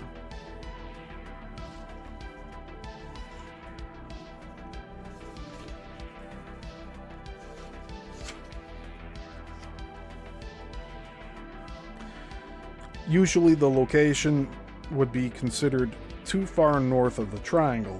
However, because of GPS, this is a curious example of how a vessel simply vanishes. No SOS or EPIRB signal was heard. Presumably, everything went dead at the same time. Any number of events may have been responsible for the many missing vessels or the boats found abandoned in the Bermuda Triangle in the last decade, but the problem is the mystery, because each totally disappeared, or their crews. We are left with nothing but theory, most of which are nothing but ideas expressed during a gut reaction.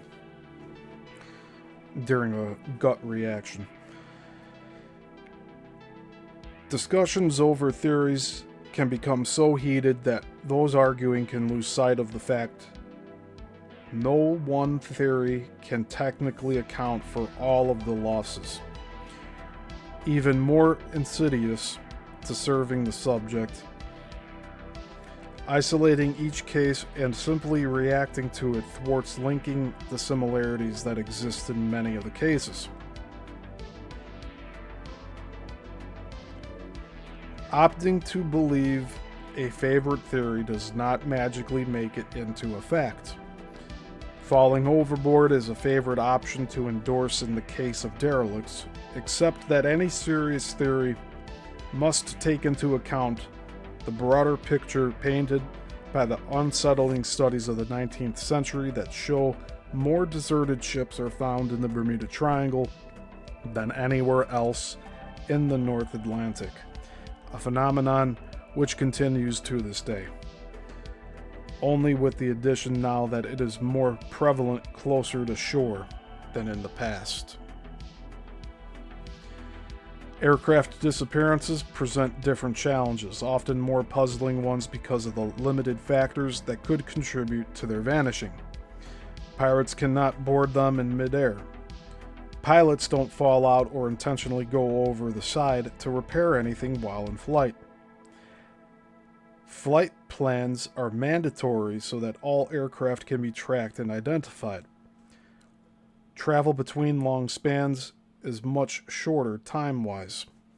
Radar covers most of the airways. If a plane vanishes, it should be a dead weight that plummets to the ocean. And if ELTs don't transmit, as is usual, there is now the assistance of GPS. Though it was designed to keep pilots from getting lost, the sudden lack of its transmission signal has turned GPS into an opposite of ELT. Automatic silence rather than an automatic signal now telling the searchers where to rush.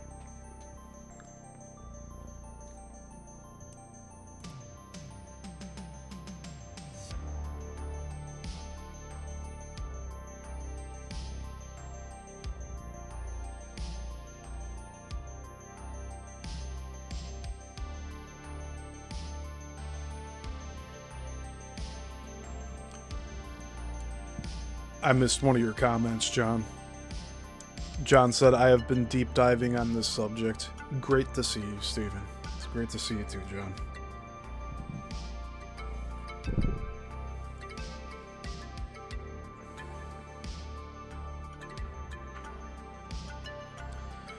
Searches are immediate and yet find no trace. This makes aircraft disappearances more unsettling. Fewer in number have vanished in the last decade, but the locations remain the same as those in decades before. And then we're going to start reading about these aircraft here.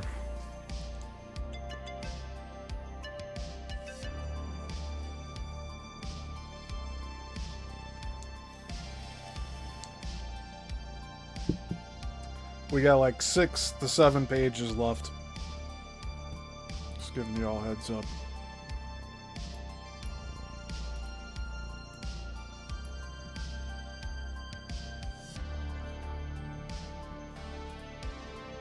Alright. On November 13th, 2003, a Piper PA-32-300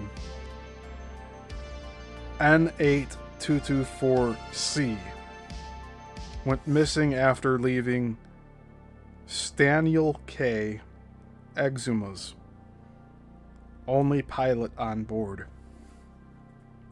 On June 20th, 2005, a Piper Apache N6886Y vanished between Treasure Cay, Bahamas, while en route to Fort Pierce, Florida, with 3 persons aboard. On April 10th, 2007, Piper PA-46-310P N444JH vanished near the Berry Islands in the Bahamas, only pilot aboard. After 9/11, several security measures went into effect that retroactively and incongruously applied more censorship to historic accidents. In doing so, often humorously living up to the metaphor, quote, locking the barn after the horse has gotten loose, end quote. Yeah. It's a good comparison. Despite U.S. Air Force accidents from World War II to the present being itemized online on various independent website databases, complete with locations where the accident or disappearance occurred, formal reports cleared through the appropriate agency now come remarkably redacted, even of the information already available online. For incidents after 2002, however, the censorship is excessive and affects all cases.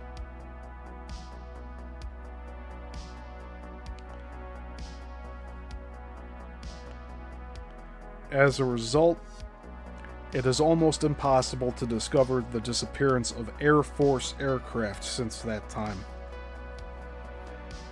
Considerable mystery and controversy surrounds the disappearance on December 15, 2008, near the Turks and Caicos Islands,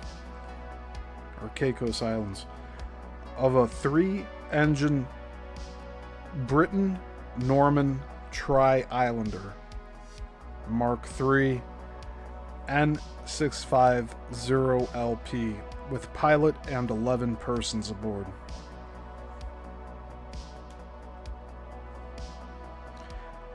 At 5:28 p.m., the pilot had sent a garbled or incoherent mayday to Providenciales Airport, Caicos Islands, and then vanished. However, Coast Guard Petty Officer Barry Bena, spelled B-E-N-A, stated that the plane had, quote, dropped off radar, end quote, shortly after departing the Dominican Republic, a disparity of hundreds of miles from the Caicos. An AP story confirmed that the, quote, plane took off from Santiago, Dominican Republic at approximately 3:30 p.m. Monday and fell off radar about 35 minutes later, shortly after controllers received an emergency signal, end quote. Yet another contradiction with the time of the mayday picked up by the Providenciales at 5:28 p.m. Because the investigation was in the hands of British air authorities, the National Transportation Safety Board had to blandly conclude, quote, the pilot and the reported 11 passengers have not been located. The airplane was not found and presumed to have ditched in the ocean about 12 nautical miles south of West Caicos, Turk and Caicos Islands, end quote. It is interesting to note that this is the general location where Dixon sent an SOS in 1960 and Carolyn Cascio in 1969, and in both instances, it was not entirely understood exactly what the problem was or where they were by those picking up the distress.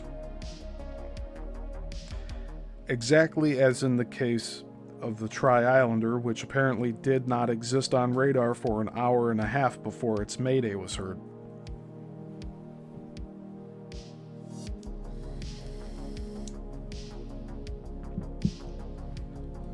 On December 15th, 2009, a Cirrus SR-22 N723LJ took off from St. Petersburg, Florida, and headed west into the Gulf of Mexico, with only its pilot aboard. The NTSB summarized, and here's the report here. After takeoff from the coastal airport, the airplane made a left turn to the west, and the pilot was approved for a frequency change by air traffic control. There were no further known communications with the pilot. A radar target consistent with the airplane's departure was observed flying westbound over Gulf waters. The target climbed to an altitude of 9,900 feet mean sea level, or MSL, where it remained until radar contact was lost. The last radar target was observed about 1 hour after takeoff, about 150 miles west-southwest of the departure airport, traveling at a ground speed of 167 knots. The pilot's spouse was not aware that he had been flying and reported the airplane missing 2 days later. Search and rescue personnel conducted 3 sorties, which covered 1,890 square miles, with negative results. At the time of this writing, the location of the airplane and the condition of the pilot are not known. The National Transportation Safety Board determines the probable causes of this accident to be undetermined. Airplane and pilot missing. And that's the end of that report. Several changes have occurred in the last decade altogether, making it more difficult to extract not only the details of missing aircraft, but their actual occurrence. Being listed as stolen is one such hindrance, as already noted. In this case, there is no NTSB investigation. There would be an insurance or police report, both quite brief. Coast Guard searches for missing boaters or pilots do not mean there will be a Coast Guard investigative report. Often the crew or passengers are listed as missing people, and this places the case in the hands of local law enforcement. Often, no report is generated outside of a typical officer-generated log. Sometimes the only clue to a disappearance at sea is that one of the passengers aboard appears on the DOE network as a, quote, missing person, end quote, and the summary explains the circumstances of their disappearance. It is in this area where changes have come about as to be advantageous for the investigator. The DOE network database is searchable. However, the large number of missing person reports still makes it difficult. Each circumstance for a missing person listed therein is subject to much interpretation.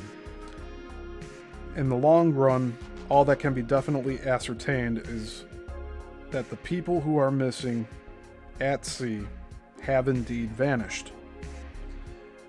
Whether a crime was involved, an intentional disappearance, or whether the cause was some phenomenon we attribute to the Bermuda Triangle, can only be implied by analysis of those facts listed there. And these facts are admittedly few and far between. Examples of disappearances contained within the network include the discovery of Gregory Wallen's 19-foot pleasure craft found abandoned at sea 53 miles southwest of Sanibel Island, Florida, the same location where the 21st century Gulf mysteries would occur. He was last seen in Fort Myers on December 31st, 1998, and possibly had a woman on board with him. Yet another derelict uncovered via this way is the 30-foot fishing boat of David Field.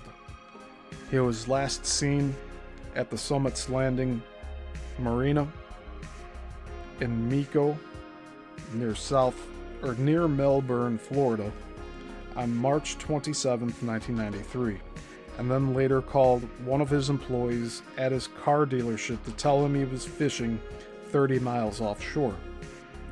When found, his lifeless boat was then towed to shore. There had been no sign of a struggle. Charles Dillon and Arthur Sassone, that's spelled Sassone, vanished, whereas the bodies of the other two aboard Dillon's Double O were found, along with an ice chest and some life jackets, on January 16, 1994. The 26-foot boat presumably sank somewhere in the Gulf, about 25 miles west of where many others would be found derelict, and Clote Key. Records extend back decades. For one disappearance, much must be deduced. There is only the following summary. Jesse Markham, a West Palm Beach resident, ex-Navy pilot, daredevil flyer who worked missions for the U.S. government, flew out of Palm Beach International Airport July 21st, 1982. He hasn't been seen since. A phone call and so that's the end of that. A phone call is all that alerted the Coast Guard and law enforcement. There had been another disappearance. On April 27th, 1987, James O'Connor called a friend and told him he was in Cozumel. That's spelled Cozumel. He asked him to pick him up at Boca Raton Airport at 12:30 p.m.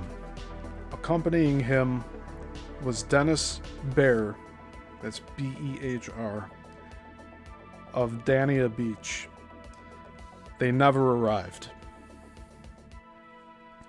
There was no record they had ever left the United States for Cozumel, and no evidence they left Cozumel except for the fact their aircraft, a Cessna 337 N25195 with blue and white livery, was never found.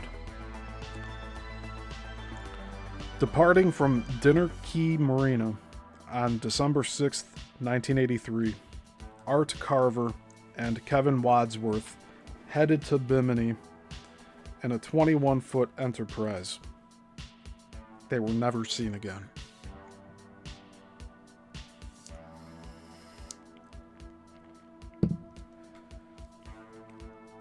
Again, this incident and several others just mentioned call our attention to the, quote, Christmas time hex, end quote.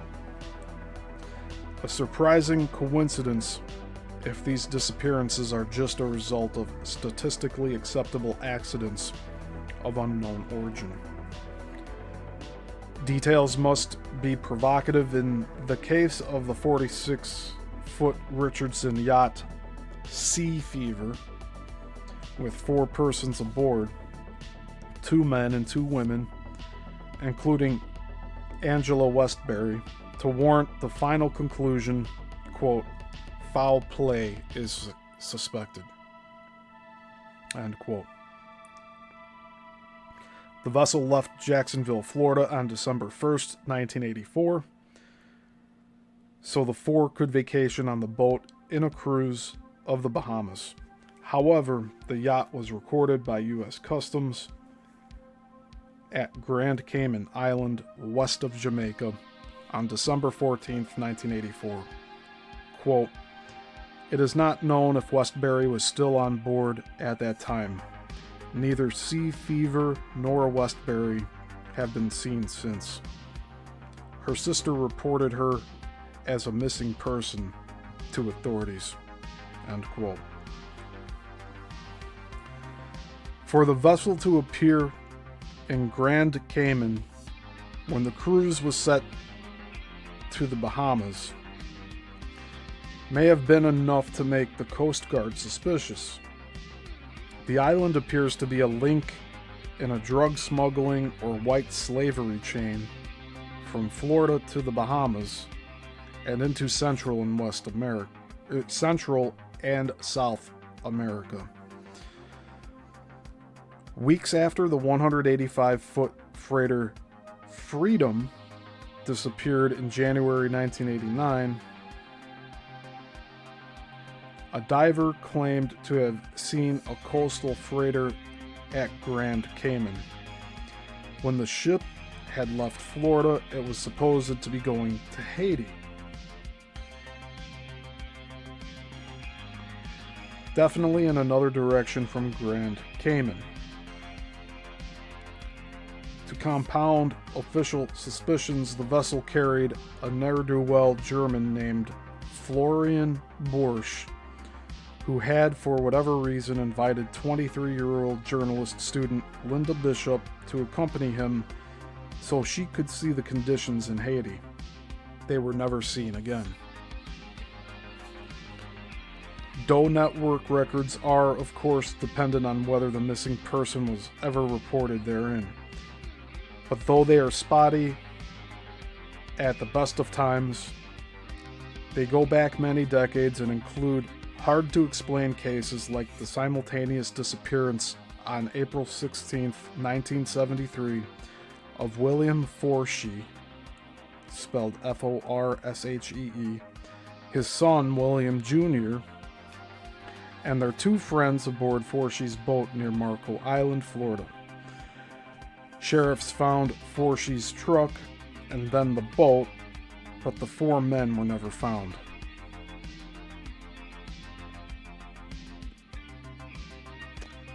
I want to say something is kidnapping these people. Stanley Borofsky was last seen in Fort Lauderdale. He called home a couple of days before Thanksgiving, November 24th, 1977, telling his family he would be there the following day. He then vanished. He owned 3 aircraft. Family was able to trace 2 of them, but the third could not be found. No flight plan had been filed in his name. Just what happened to Borofsky and where?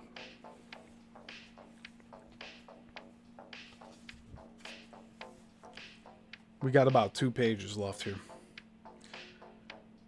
I just noticed we just went over 2 hours. It's all good. We're staying within 3 hours, so it's all right. On January 13th, 1998, John Perez and Raul Diaz left Miami in their boat. Their summary only reads that they, quote, left to go fishing to the Bahamas and never returned, end quote. The cases above, spanning only a few decades, constitute the mere tip of the iceberg for so many others that once resided in police files or in Coast Guard SAR reports, but which have long been destroyed because of file-keeping rules and regulations. Those cases that did get cross-filed into the Doe Network barely give us a clue to the extent of missing persons at sea. Many of the disappearances are outside of U.S. jurisdiction. Only investigations of air accidents undertaken by Bahamas Air Authority merit listing in their databank, whereas the other incidents in their territory and disappearing constitutes being an incident are only given a docket number without elaborating details.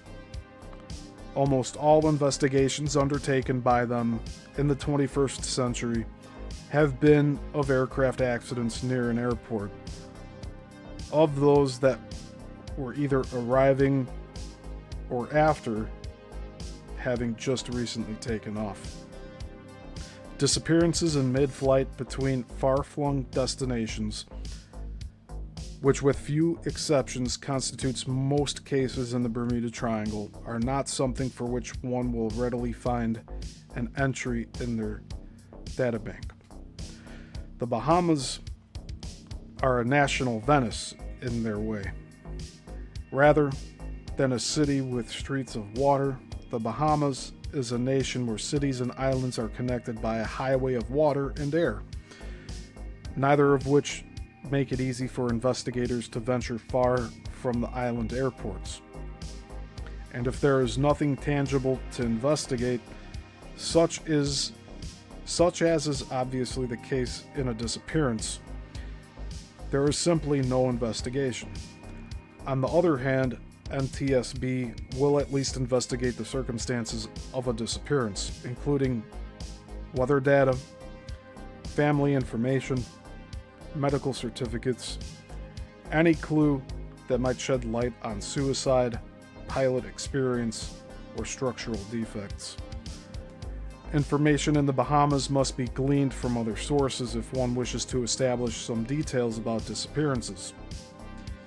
These sources would be police reports of missing people, which will then give some circumstances about being in transit, either via boat or aircraft when they vanished.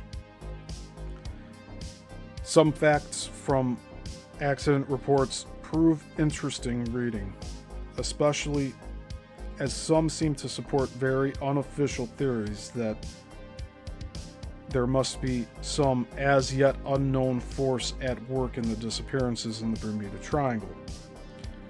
For instance, on May 16, 2005, the pilot of a Flamingo Air Charter Britain Normal Islander noticed his airspeed drastically slow over the tongue of the ocean while en route to Great Exuma. As a result, he was barely able to make land and had to crash in the wooded area 3 miles short of the runway at Mosstown. On December 17, 2009, a Falcon jet slowed suddenly as if encountering some unknown restricting veil, and without any word from both pilot or co-pilot, plunged from its cruising altitude of 28,000 feet and impacted on Great Inagua, its explosion rattling house windows and doors at Matthewtown miles away, and its dark plume of smoke attracting a Coast Guard chopper on routine maneuvers. It is interesting to note that this is the same area where others have gotten lost, but could not otherwise explain how to the local radio control towers. Multifactorial causes for the disappearances in the Bermuda Triangle seem evident from the circumstances that have been compiled over the decades, but the most disturbing coming from those cases which suggest, quote, electronic fog, end quote. A sudden, quote, winking out, end quote, from radar, sudden disappearance even while near shore, unexplained loss of navigation and electronic equipment, and from the reports of UFOs. Instead of approaching a solution along the lines of a single factor, theorists propose a variety of causes to explain the many missing planes and ships in the triangle, while the most pertinacious have gone beyond this to link the most inexplicable phenomena as having one very disquieting source. These traditional categories of theories are generally well known in the topic's narrative, but in the last decade, more data has come forth to help winnow down just what theories should really be entertained seriously. Some previously sketchy theories are strengthened by the data. Others do not need to be seriously considered anymore. First and foremost of all the theories for today is that of electronic fog. And that's going to be the chapter for next week. Chapter 6, Electronic Fog, the answer or a symptom?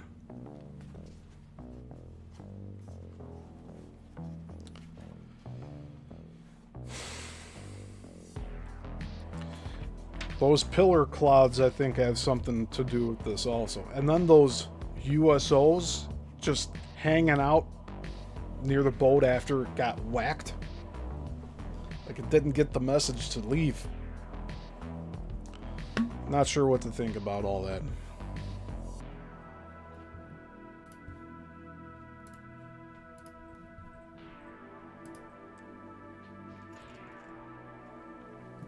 What do you guys all think?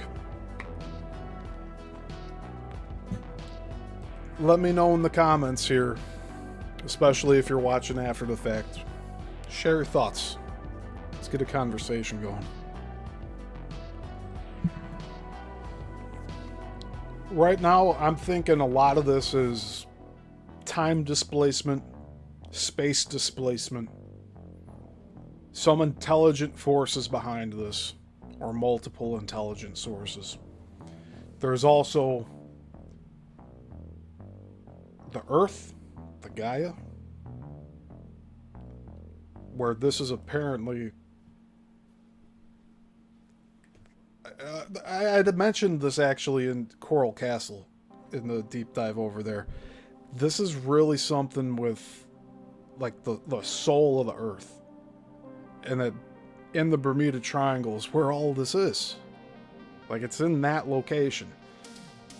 And the only thing that, like, ventures off from that is that these occurrences are happening closer to shore, like he says. Like, in modern times, it's happening closer and closer to shore. Is it because these entities that are causing the disappearances are having to seek further, like outside of the boundary of the triangle? It could be. Could it also be that the phenomenon of the triangle and all the mysterious elements involved is that area moving, kind of like it's just something that's happening on the Earth, and here it's moving kind of like with the poles, like a magnetic force? Again, a viable answer, but not really clear as of yet.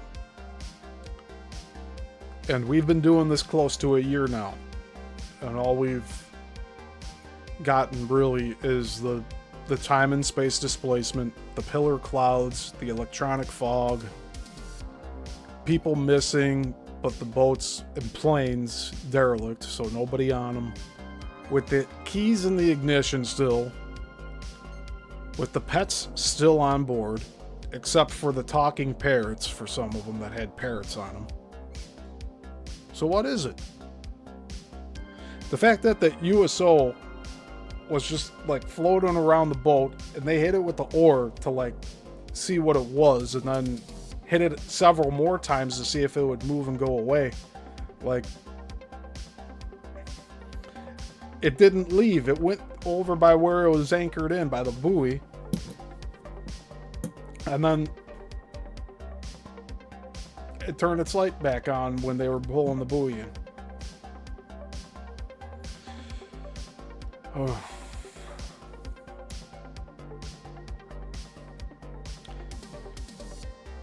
We'll get to the bottom of this. It's going to take a little bit longer, though.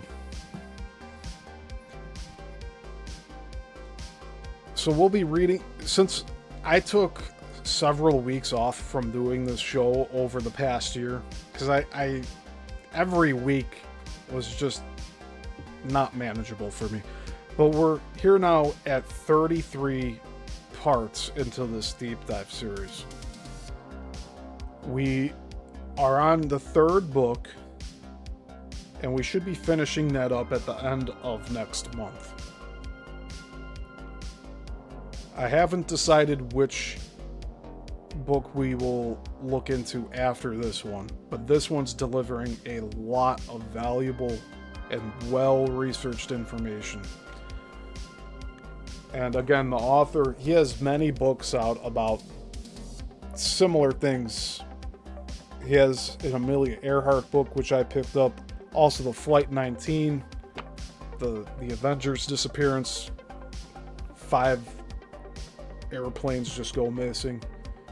I have that, and then I also have the USS Cyclops, all by the same author. So he's gone into detail on some of these specific incidents.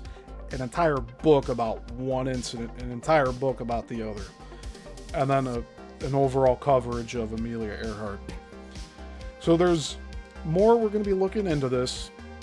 I think some answers to our questions here can be found on my Coral Castle series, because we're talking about the world grid and Homestead, Florida, which is south of Miami, and it's near all of these ley lines of the Bermuda Triangle. So we're looking at something here where known physics can be altered. And as of right now, as of present day, it's unexplainable. It's just the way it is. But here we're looking for answers. We're going to find some. We're going to find some good nuggets of information in here. But I don't think we're going to get concrete answers. But that doesn't discourage me. I think what we have to focus on here is the broader picture and how we can insert the information that we're getting out of these books into what we've already researched, and again come to our own conclusions on this.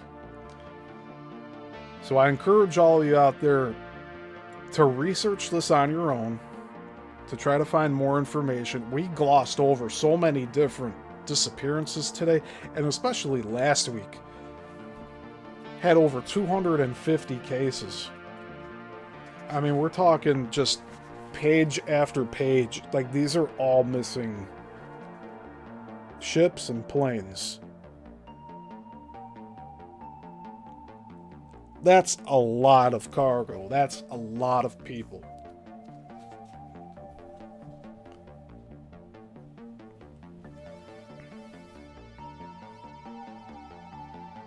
We're talking about like in the high hundreds to, I mean, possibly over 1,000 people missing from just what we've gone over so far. And this book was published in 2017, so there's already another 10 years that's passed since this book's been published, on top of the military reports being suppressed from 2002 onward because of 9/11. There's a lot of different things. So we're very fortunate for this author to have looked through 2002 to 2017. He had to do the FOIA requests. That's a lot of work. You have to wait quite a long time for some FOIA requests. Like they have an obligation to get back to you, but they don't have an obligation to give you everything you're requesting. They could just write it off and say it's too much. It's happened to me before with local government. You have to like narrow down specific. I'm sure this author had to do something where he sent out FOIA requests for specific incidents and events and tried to get back as much as he could. And as he explained in this chapter, some of it was very sparse. There's not enough added to it, and a lot of these cases were categorized as missing people without further elaboration. So we're dealing with a lot of different elements here. Government cover-up, possible abduction from unknown entities. We don't know what. We're also hearing that these people may not be dead, that they're in a different realm, but they're not dead. They could be displaced in time. They could be showing up in the future or the past, for all we know, from what we perceive. All of time is happening at once, so there's that too. And I mean, the comparisons of time being like a piece of fabric and we're just like stuck to parts of them. This Bermuda Triangle is like lifting us off of that fabric. Whoever's in the triangle and goes missing. You have like radio signals that should be being picked up by Fort Lauderdale. They're being picked up in New York. There's logistically, from just a technical radio perspective, that's impossible to happen. Just with the range alone. Radio waves are rolling. They travel a certain frequency. Just like a ball rolling downhill, once it hits a level area, it loses the momentum. That's why when you're driving cross country, you're listening to a radio station and all of a sudden it starts switching over. That's why. It's just the field that signal is covering, and it starts overlapping into a shared signal in the next region. So that's about it for today. I really don't have much more to add from what we just discussed here and now. I'll show some of the photos again from this chapter, and I'm going to try to do this going forward for all the future installments.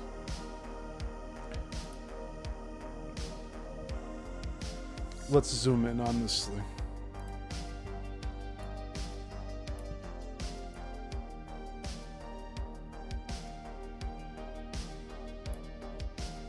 Let me see if I can pull this off here. All right.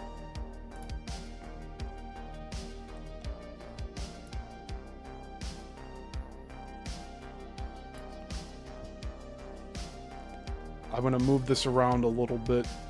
There's going to be fade transitions here.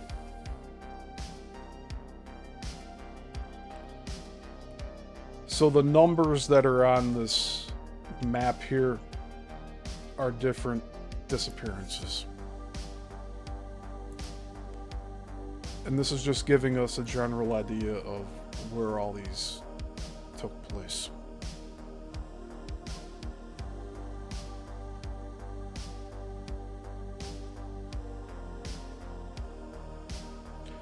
It actually looks like a small area, but it's not.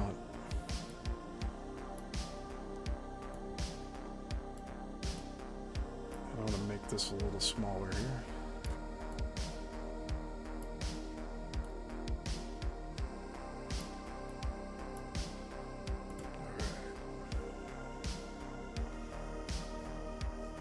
So that's that. And then you can see on the left side of this image, I believe that's where the Gulf just drops, and there's a much further depth in the Gulf there.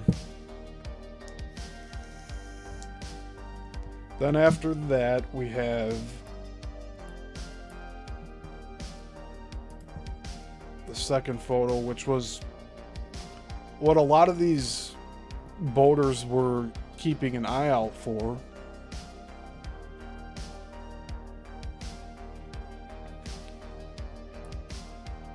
We still don't know why they didn't make it.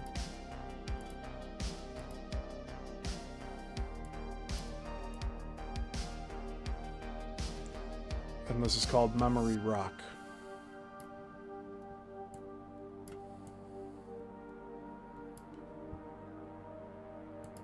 And then finally, we had a drawing of the Anastasia.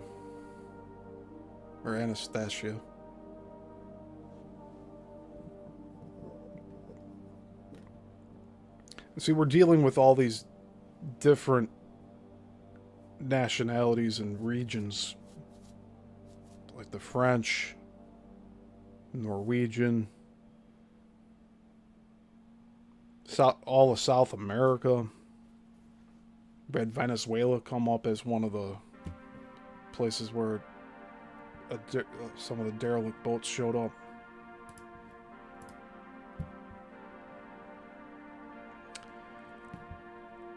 But yeah, that's going to do it for today, guys.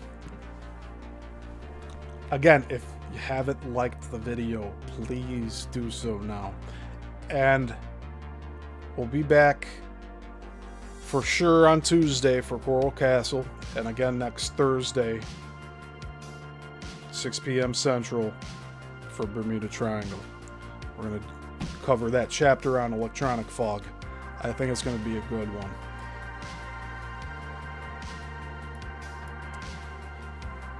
And I'm still undecided about a Sunday show, but it is up for debate. I might do it, might not. So just keep an eye out for that.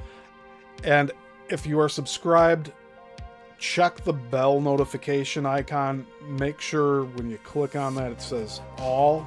Otherwise, it's not going to show you the lives. I had that happen with Zenray here, where he mentioned that nobody... Like, he didn't see it anywhere in his notifications. He had no clue that I was live. Like, YouTube didn't tell him. So I'm sure that's happening with the rest of my channel, and I don't know why. But that's just what's happening.